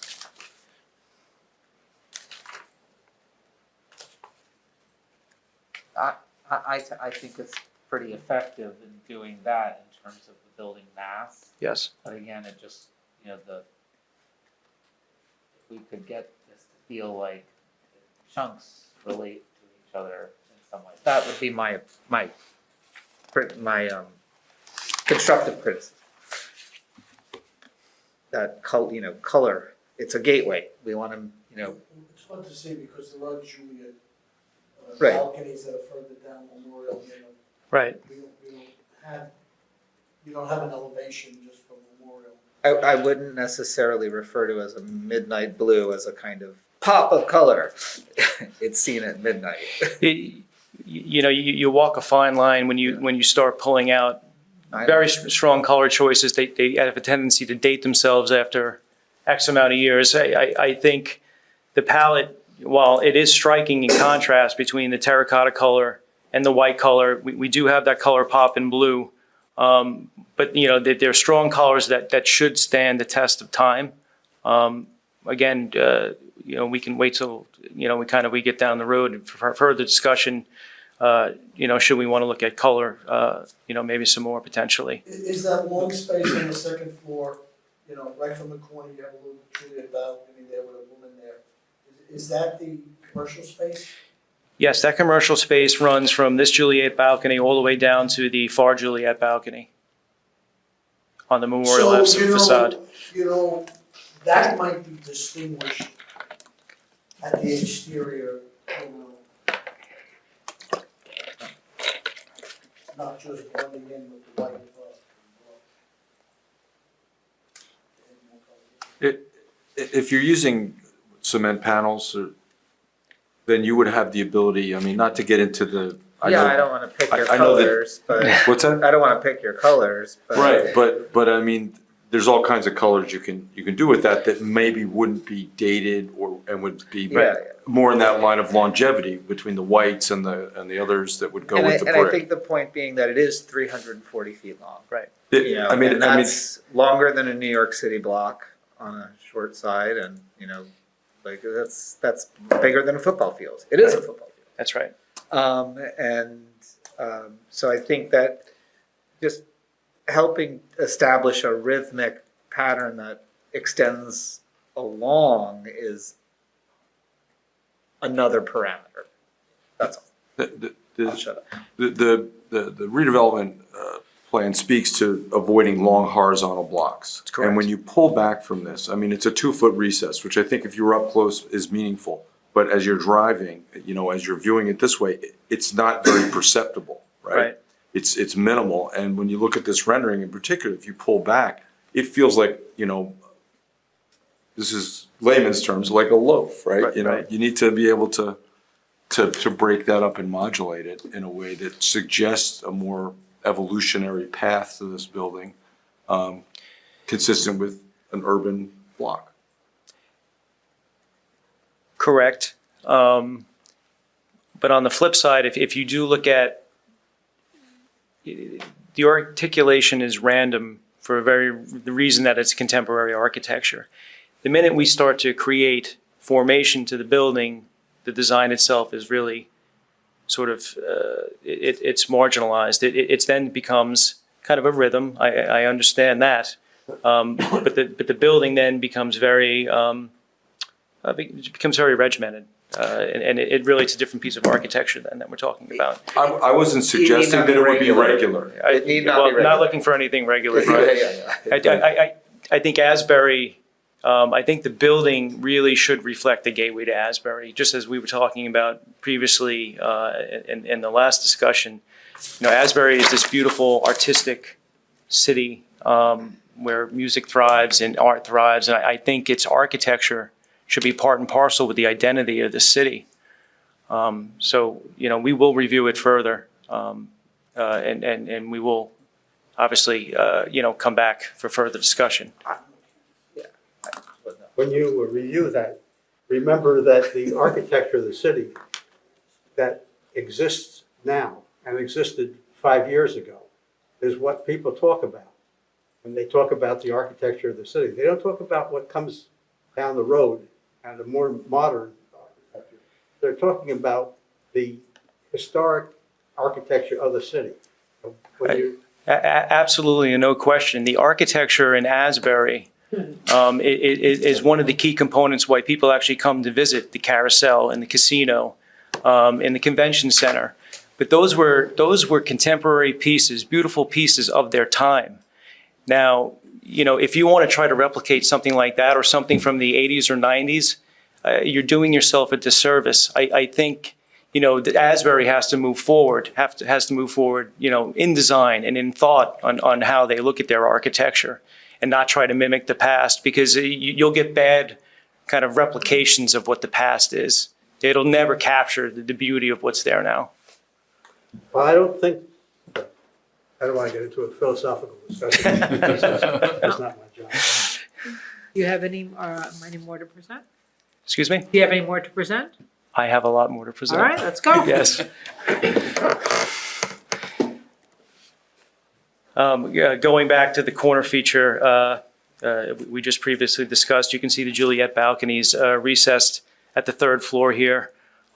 Just going back into the materials, we have a white cement board panel as the accent feature. We have a kind of a deep terracotta reddish orange modular brick. We have an aluminum clad window system, which is in a charcoal gray. And also as part of the testimony here, I want to put on the record is on Memorial Drive, we are proposing both pedestrian benches outside of the commercial areas and along the linear facade of the sidewalk. We're proposing, obviously street trees, and we're also proposing building base planter systems. So the pedestrian gets an experience as they walk from one end of the property to the other. And that's also mimicked on Springwood Avenue. Again, we have street trees with planter boxes at the building base. No benches on Springwood Avenue because at Springwood Avenue, actually the sidewalk width is very narrow there. Are you having tree guards like that? Yes, we are as part of this proposal.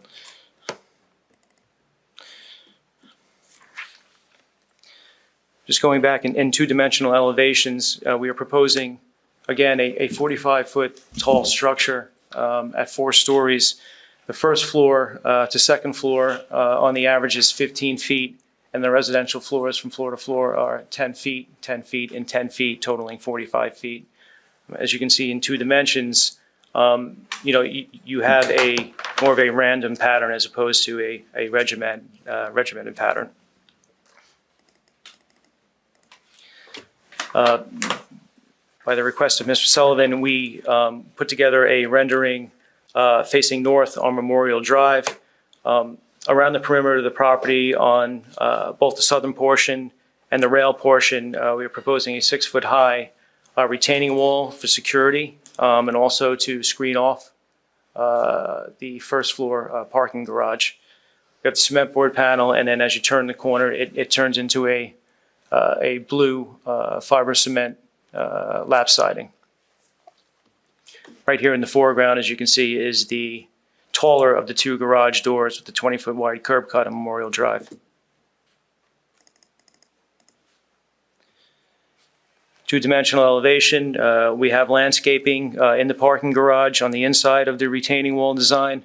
When the building laps, we have hardy plank siding at the eastern facade facing the rail tracks.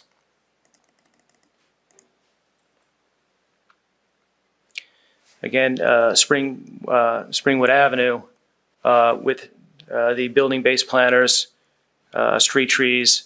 We have the shorter of the two garage doors because of the grade change all the way on the eastern portion of the property. And again, at 4 stories and 45 feet. So why the change, why the blue lap siding on the railroad side? Well, the intent was to actually capture that color pop from the Springwood Avenue and Memorial Drive facade, and then wrap it into the eastern and southern facades to color match, to tie the building together. Because we thought potentially white lap siding, on the long facade, again, over 300 feet long, would be quite ordinary.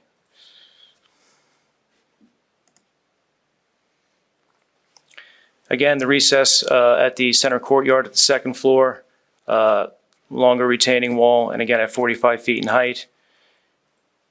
And we have the rendering here on the eastern portion now, facing west on Springwood Avenue, with the bay extension of contemporary design, and it turns and you hit the lap siding that runs the long length of the property on the eastern edge. This is the eastern facade now with the 2 center courtyards. Again, we have the retaining wall where the parking garage is, and 3-story lap siding above. This is essentially an unviewable direction, right? The incorporation yard is directly. The municipal yard is right behind this. This is just the back. Maybe potentially the city develops that property and they might see this facade. You would see it as that, by car as you cross the tracks, driving west. Again, the interior courtyards are lined with a lap siding and an accent siding. And just going back to the overall building and section with the grade change, first floor with regular grade level parking with some mechanical stack parking and the residential floors above.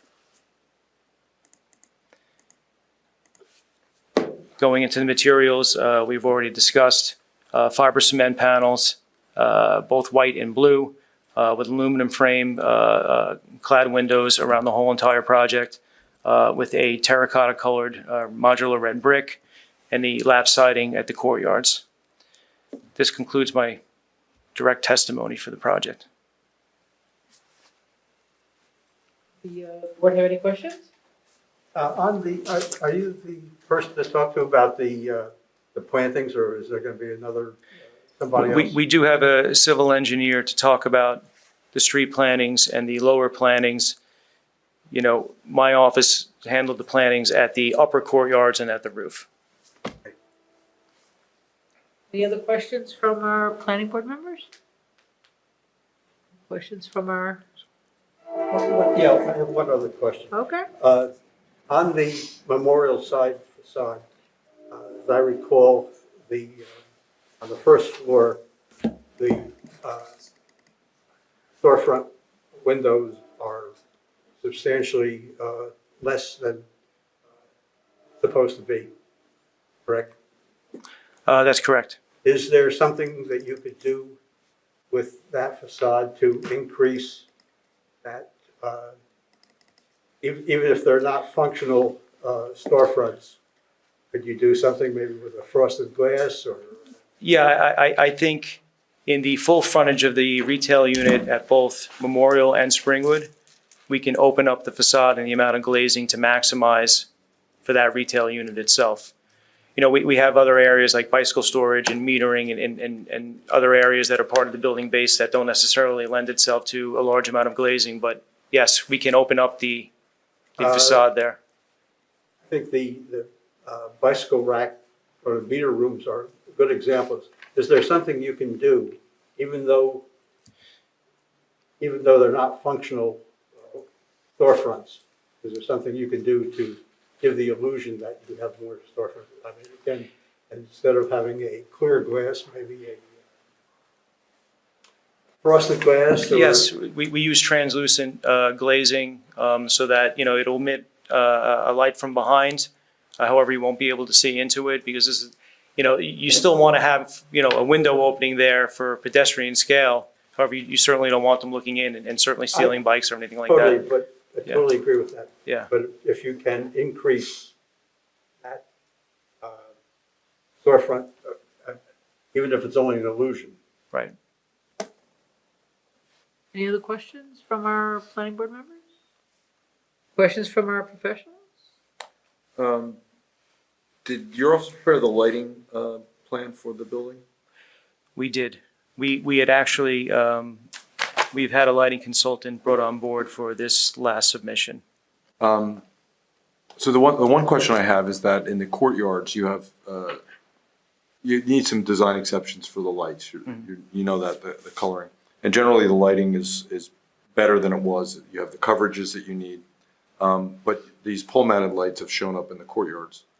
And we don't have any idea how high those lights are. Okay. And that's a concern, is having pole-mounted lights in courtyards. We will Even though they do face the tracks in the Public Works facility, we just need to know how they're going to be oriented and are they going to shine light outside of the courtyard and onto an adjacent site. Okay. This is something that we will review and certainly respond accordingly. Okay. Maybe they potentially are eliminated altogether. Are we going to go through the CCH report, or are you going to wait for that? You want to wait until we're all done before we do that, or what would you like to do? I think a lot of the testimony maybe had already addressed many of the items in the report already. It's certainly at the board's discretion if they want to go through. Oh, we need to go I think through. there's also some revisions that are potentially coming that are being Right. considered. So Do you want to hold off? we would wait until Okay. we actually see the revisions, or they might eliminate fine. a design exception or All right.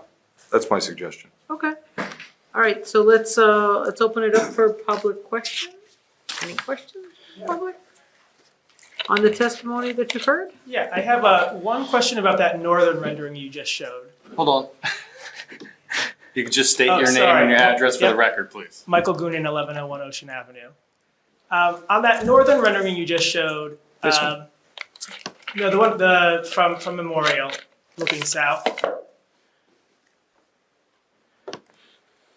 This is looking south, this is looking north. I'm sorry. Yeah, I'm sorry. This Okay. one. So that retaining wall you said is 6 feet. That's correct. Is there any thoughts of making it higher so when you're driving you can't kind of see into that parking garage and see those stacked cars?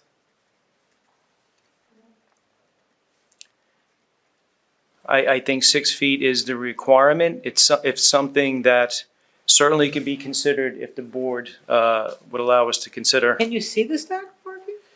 I mean, not on the rendering, but just thinking of where those stacked cars are going to be right in the middle of the building.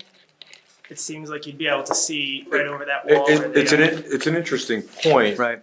I think you might not see as much of the cars, but the light at night, when it's lit, you're gonna see this glow coming up from under there. And you have screen plantings along this edge though, right? Did you not? Eric, would you use the mic? I can't hear you. At the building base here. Eric, can you repeat what you said, because we couldn't hear you? Are there not, I thought you had like arborvitae planted there or something. Did I see that? On the south side, Eric? Yeah. On the south side. On the south side, yeah. We, Oh, I'm sorry, that's on the south elevation, you're showing. Yes, there's arborvitae and inkberry. polished. Yeah, so would that not be on the inside That's of on the inside. retaining Yeah. wall? Our suggestion was to have it on the outside, Yeah. rather so people And don't see a wall. It's certainly something that can be considered, Right. right at that location, absolutely. But they're not going in at 8 feet, you know, that's gonna take some time to get there, but if they were on the outside of the wall, they'd get more sun.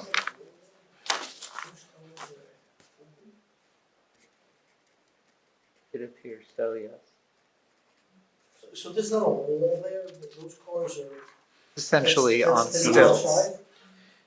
Those walls are within the perimeter of the property by wall, but the building floats. This is interesting. The building's Yeah. essentially on stilts, Yes. except, So these cars, this is the retaining wall we're talking about? Correct. but So, but in other words, there's no wall between that and where that car is and the retaining wall?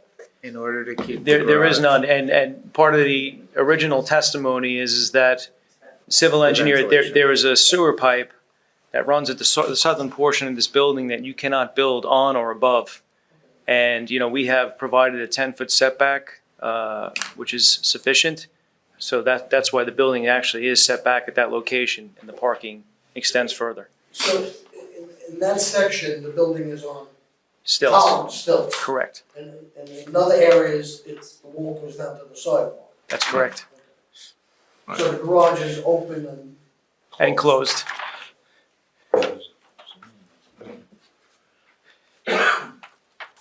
And that's the reason we asked for the rendering, the new renderings for tonight, from the two views coming in.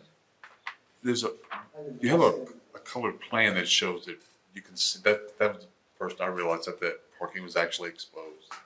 One of the diagram, of the rendering. Sure.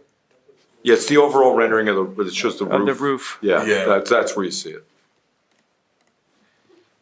So there.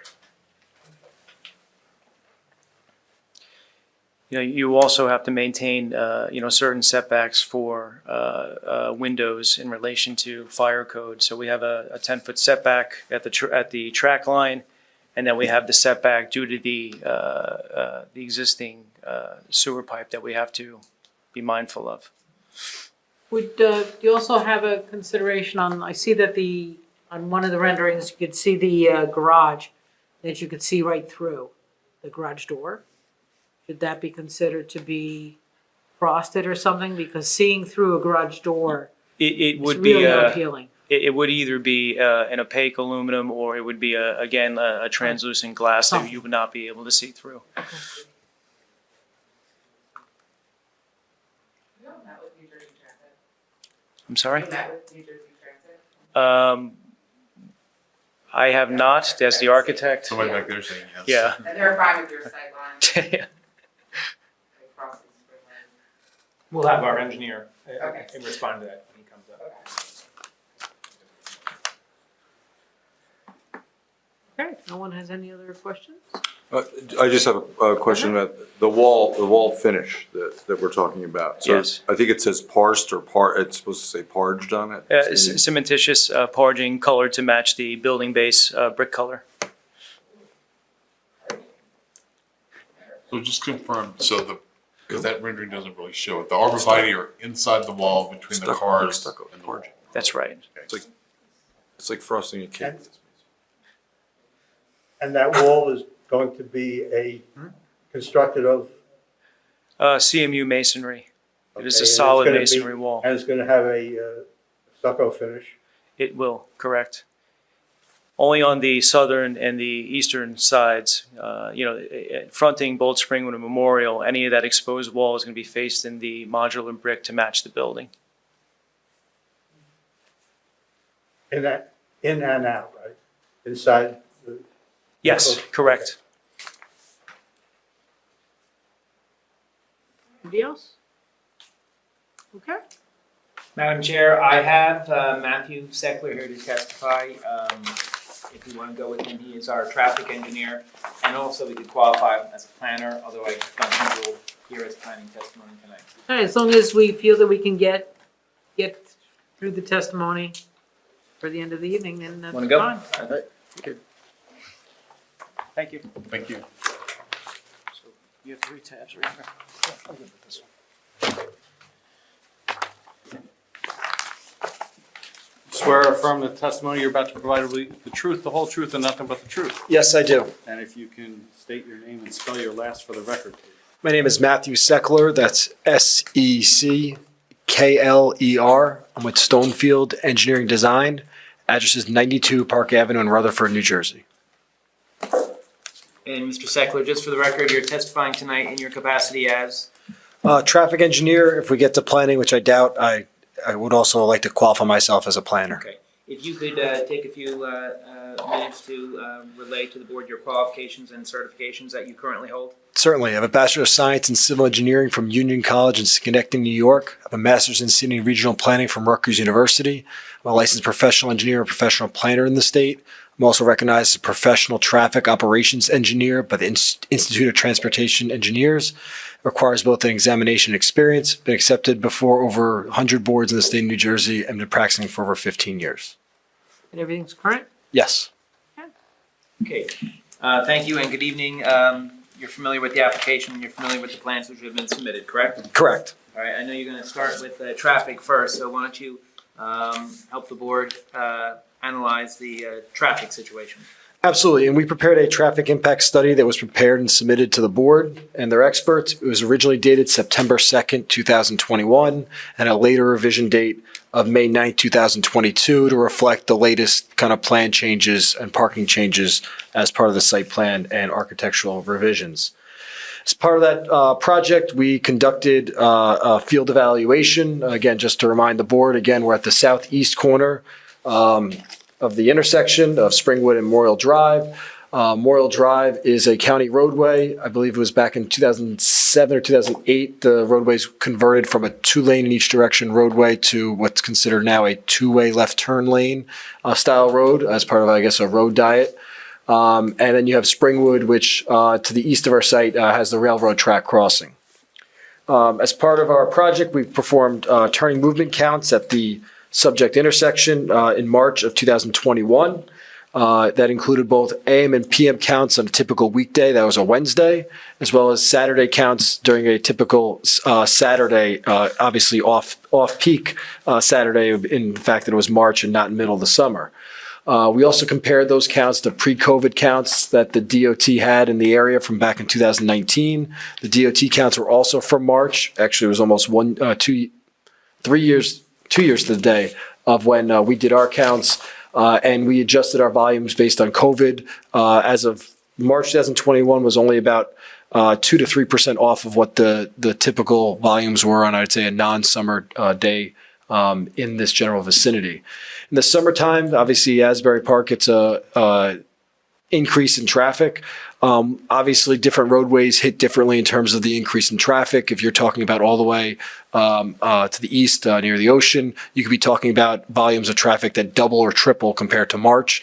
This area, you're looking at a typical weekday, you're looking at increases of anywhere between 8 to 10% during the peak hours. Again, over the day, you'll have a lot more people moving around during the summer, but when you're looking at that morning peak hour or evening peak hour, it's about 8 to 10% more in the summer at this intersection versus a typical, I'd say, March day. In addition to performing our counts, we also grew the background traffic to account for some other adjacent developments that have either recently been approved or recently been proposed, and included a couple developments of smaller size close to the site, as well as 125 units at the Asbury Point development and at the AP Triangle, which I think was about 48 townhouses. Those were included within our traffic analysis, although those volumes are not fully on the roadway today. We wanted to account for those recent developments, as well as other background growth. We increased our traffic volumes by 2.5% over up to 2024, year over year, to basically account for the growing population that is moving into Asbury Park. One thing that's of key importance of this site, as I get towards the trip generation aspects of the application, is its close proximity to its transportation center. This is obviously a transit-oriented development site. It is one that is meant to, utilize the train and bus opportunities near this site as basically a selling point to bring in residents to this area and to this building. So the intention of this development, and I think really what the intention of the redevelopment plan and the goals are for this area, is not to solely rely on vehicular traffic, but also to have a mix of transportation options. I'll get into our bike facilities and again, the widening that we're providing providing for potential widening along Memorial Drive. That again, as someone who believes in multimodal transportation, I hope that extra space eventually gets utilized for multi-use purposes and not solely for vehicular traffic. But again, that would really be the county's call at that point. Overall, in terms of the site design, the site's been designed with its driveways at the two furthest points from the signalized intersection. That's basically best management practices, is to put your driveways as far from the traffic signal as possible, so the queuing at the intersection would interfere with the driveways at the least. In terms of the access points and their movements, we are proposing, based on early conversations with the county, full movement driveway along Memorial Drive, meaning you can make rights or left turns into and out of it, taking advantage of the two-way left turn lane along our frontage. Along Springwood, that drive would be limited to right in, right out only. The reason why that is limited that way is that is based on our conversations with the New Jersey Department of Transportation's rail division. They do not want left turns into that driveway for the fear that it may cause backups to the track. They don't want left turns out of the driveway, again, just because of the proximity to the rail. So that would be limited to right in, right out only based on our conversations with the NJDOT rail division. In terms of the volume of traffic that'd be utilizing the two driveways, we consulted the Institute of Transportation Engineers Trip Generation Manual. This is a definitive source that engineers like myself utilize to project traffic volumes. We do need to be careful though when we just pull formulas out of a book, because this site obviously is unique. A site in Nebraska or a site in Warren County doesn't have the benefit of basically a transportation center immediately across the street. So the volumes in the book most likely will be on the conservative side versus what you would actually expect from a development right on a train station and in a growing city such as Asbury Park. In addition, this is a site that has multi-uses within the building, so there can be people that live upstairs that utilize the retail downstairs. People in the office may utilize the retail downstairs or walk to other areas within the community. So our traffic analysis within this report likely, again, leans on the conservative side for those reasons. Overall, we did add our traffic volumes, which when we account for some of the locational, I would say, discounts or the location benefits of being near a train station, we're talking about less than 1 car a minute coming in or out of our site driveways. So the typical traffic increase on a Saturday, we're looking at 57 cars during the busiest hour. Again, it's a mix of some coming in, some coming out. But the roadway, what we found, the delays at the nearby intersection can accommodate or really are minimally affected by that 1 car a minute. And again, just to think about, if I said a car just came out of a garage and I sat and didn't talk for a minute, it'd be a very long and boring minute. That's basically the turnover you have coming out of one of our 2 garages. So overall, from a traffic perspective, I believe the site's been designed appropriately with best management practices or best access management practices with the driveways far from the signal. We've limited the movements along Springwood, which has the difficulty of being near the rail line. And we've accounted for the trip generation of this site within the roadway network and found the roadway could support it. In terms of on-site design, you've seen the stacker model that makes up a number of the parking spaces on the site. You've heard from the architect and how we would accommodate shared parking for the retail and office tenants, and that includes having the garages open and available between 8 a.m. and 6 p.m. And overall, the parking supply on site meets the requirement and meets the requirements of the redevelopment plan, and also doesn't go excessively above it.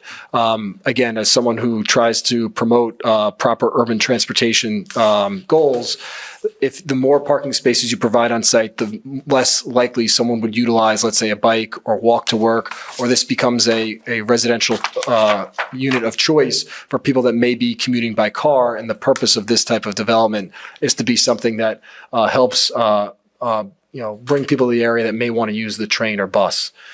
We do have over 200 bike parking spaces within the building. Again, I think that kind of shows the commitment that the redevelopment plan, as well as our developer, has to the multi-modes of transportation at this location. And you've heard about the streetscape improvements from both the architect and the engineer. So overall, I believe this project meets the essence of the redevelopment plan as it relates from a transportation standpoint. So cars heading west on Springwood, you said, cannot make a left turn into, and how's that gonna be controlled? It'd be signed. It just says no left turn? It would say no left turn. I mean, it could, obviously, we'd be willing to give Title 39 and have it be enforced, but it would be signed. We're required to have signage per the NJ. Sorry, what does that mean? It allows for enforcement from the police department. In other words, the municipality would have to put up the sign. No. We would install the sign. In order for it to be ticketed. Right, yeah, exactly. Ordinance, yeah. They can't make a left turn there. Exactly. So Memorial Drive, they have the.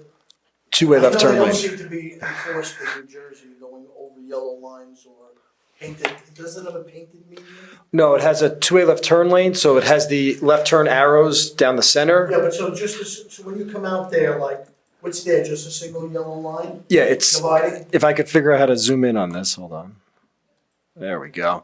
So when you come out of the driveway, you have a single lane going to the right of the page, which would be north, single lane going south. In the middle is the two-way left turn lane. That is to accommodate people that want to make a left turn in or a left turn out of driveways. Right, so that's a painted area. Yes, Right. yeah. So what, is the county gonna create a break in there so you can make a left turn? You actually don't need a break with this style.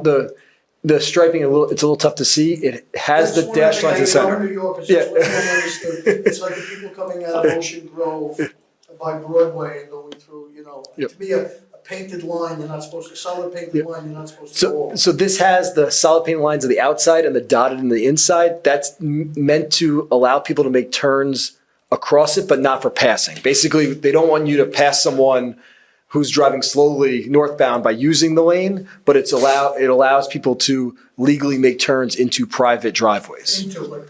And out too. And out. And out, so Yeah. it doesn't have to be the dotted line on each Correct. side, it's just. Correct. Okay. Yep. On page 4 of your report, with the 2 days of the counts. Correct. The 10th and the 13th. The study time periods were chosen as they are representative of the peak periods. You just said they're not peak periods. Well, they're peak periods of the day, but obviously per season, obviously. Like you said, March and July are 2 different animals in Asbury Park. Yes. And then I probably should have asked gentlemen before you explain to me again the sharing of the retail, the office, and the tenant spaces. So I own a unit there, but I can't park until after 6 o'clock when the retail leaves?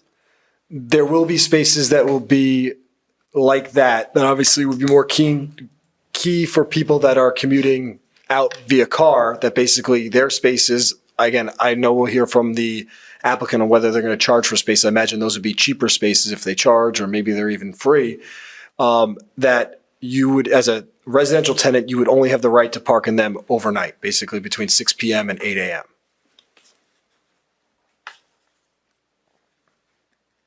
And one last thing, on page 12, and this goes back to the Springwood Avenue redevelopment plan. It also states that the number of off-street parking spaces serving multiple uses on the same lot may be reduced through shared parking arrangements with 50% of residential parking.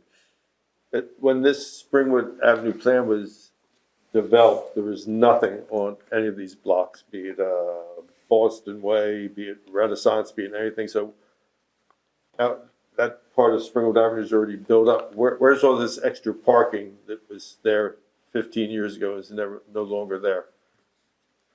Yeah, so again, I unfortunately didn't do the studies 15 years ago to have an understanding of where the parking demand was. I would state that this site has never had, I would say, on-street parking availability. There's obviously never been on-street parking on Memorial, never been on-street parking on Springwood.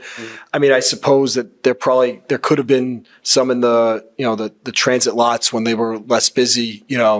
that could have been a thought. Obviously, that's those transit lots have gotten busier and busier over time. But our plan meets the redevelopment requirements, and actually redevelopment requirements would allow for us to reduce that residential number even greater than what we are. So I know you mentioned, there's these people that aren't going to be able to have the spaces except for overnight. Technically, by the redevelopment plan, we could have even more spaces that have that option if we had greater retail. Basically, we could add more and more retail and just keep reducing the residential only spaces up to 50%. Thank you. And could I ask, could you just, since we're talking about, can you give the number of the parking spaces that are required and what's proposed? Yeah, so we are providing 107 where 107 are required based on our retail mix. What I was saying is that we technically could keep adding retail spaces and still be at 107 spaces required. We keep adding retail square footage and we'd still be at 107 spaces required because you keep basically converting residential only spaces to shared spaces up to a point, and then you would reach a threshold.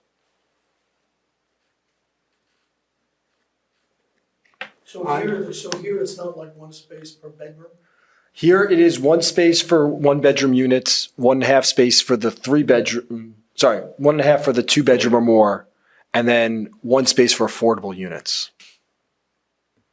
And then isn't there a reduction for EV spaces? Yes, you get up to 10% reduction for EV. That's the state statute or the state directive that each municipality had to pass an ordinance for. So I mean, if you have 92 units, and the least you have is a studio, I mean, you have to have a space for a studio, right? Yep. One space. Yep. One space. Yep. And you gotta have one for a 1-bedroom. Yep. Correct. And then you got a 1.5 Or 2 or 3 or more. for 2 or 3 or more, and one for affordable.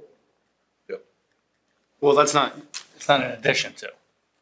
So if it's a 1-bedroom affordable, it needs 1 bedroom. It's a 3-bedroom affordable, it needs 1 space. I understand. Yeah. I mean, essentially. So how many bedrooms are there for just the market rate? You got that math? Yeah, I mean, essentially it's. Include a studio as a bedroom. Right.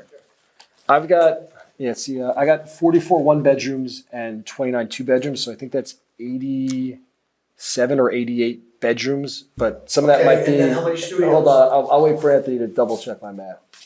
Some of that might have been affordables.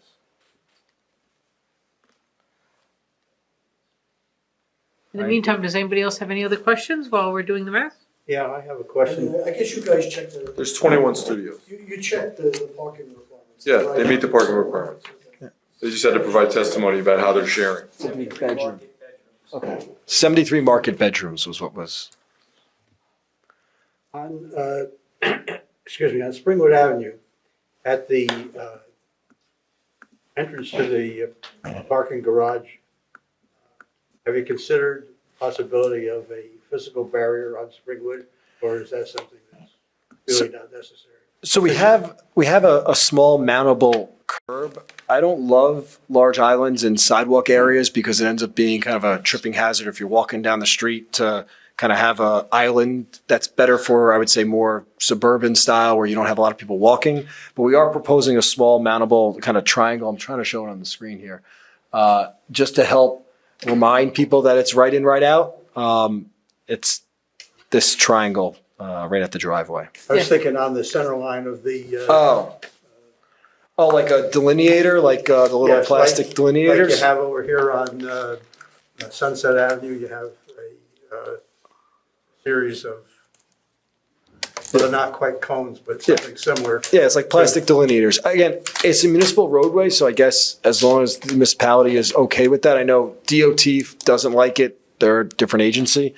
I'd also want to make sure that NJ DOT Rail Division doesn't have an issue, because my concern is if there is an issue in which the light backs up to the rail and a train is coming, sometimes people may want to kind of almost stack side by side to get off the tracks, and I don't want to impede that.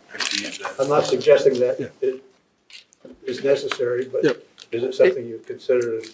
This is the type of a municipal roadway, the type of roadway I would consider it, especially if it becomes a concern.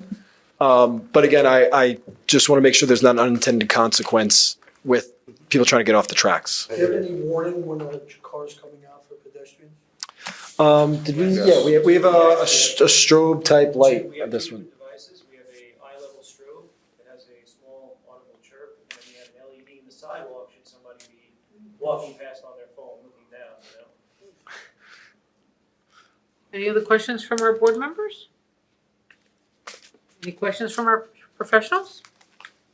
Was there an application made to the county yet, or is that still on? I believe, I checked our file, it looked like we filled out application materials. I can't promise that we made the submission yet. But I know we had a couple meetings with them to discuss dedication limits and things like that. Like I said, before the meeting, I checked the file. There was a signed application, but I don't have any response yet. So I'm assuming it's probably sitting on a folder. Does it give any indication as to dedication being necessary? I believe that their master plan has the request for that additional width. So I believe that they've made the indication they will likely ask for it, whether it's an easement or dedication that they would be able to use in the future and convert from one to the other. I know the county tends to like easements. So I think that's how, what we were planning on providing if that's what they requested. Do we have any questions from the public? No? Okay. All right, so looks like we're gonna have to carry for further witnesses, and you're gonna be coming back anyway. So, Irina, do we have a date? Yes, so our next available date is July 11th, 2022. Does that give everyone enough time? You okay for July 11th? That would be perfect. Okay. All right, and on behalf of my client, I consent to extend the time frame within which the board has to act. And Madam Chair, just for the record, no further notice is required, correct? Yes. Yes, so the motion is to carry to 7/11, no further notice. So moved. We've got Mr. Henry, we've got Rick. Oh, I'm sorry, I hear the second, Mr. We said it at the Lambert. same Oh, they said it at the same time, so. Okay. We simultaneously spoke. Oh. Make it big. All right. And we'll just take roll. Mayor John Moore, Yes. Jim Henry, Yes. Alexis Taylor. Yes. Eric Gallo. Yes. Daniel Scannamayo, Yes. Rick Lambert, Yes. and Barbara Krzak. Yes. Application carried to July 11th. All right, can I get a motion to adjourn? So moved. All right, I'll take Rick and Dan. All in favor? Aye.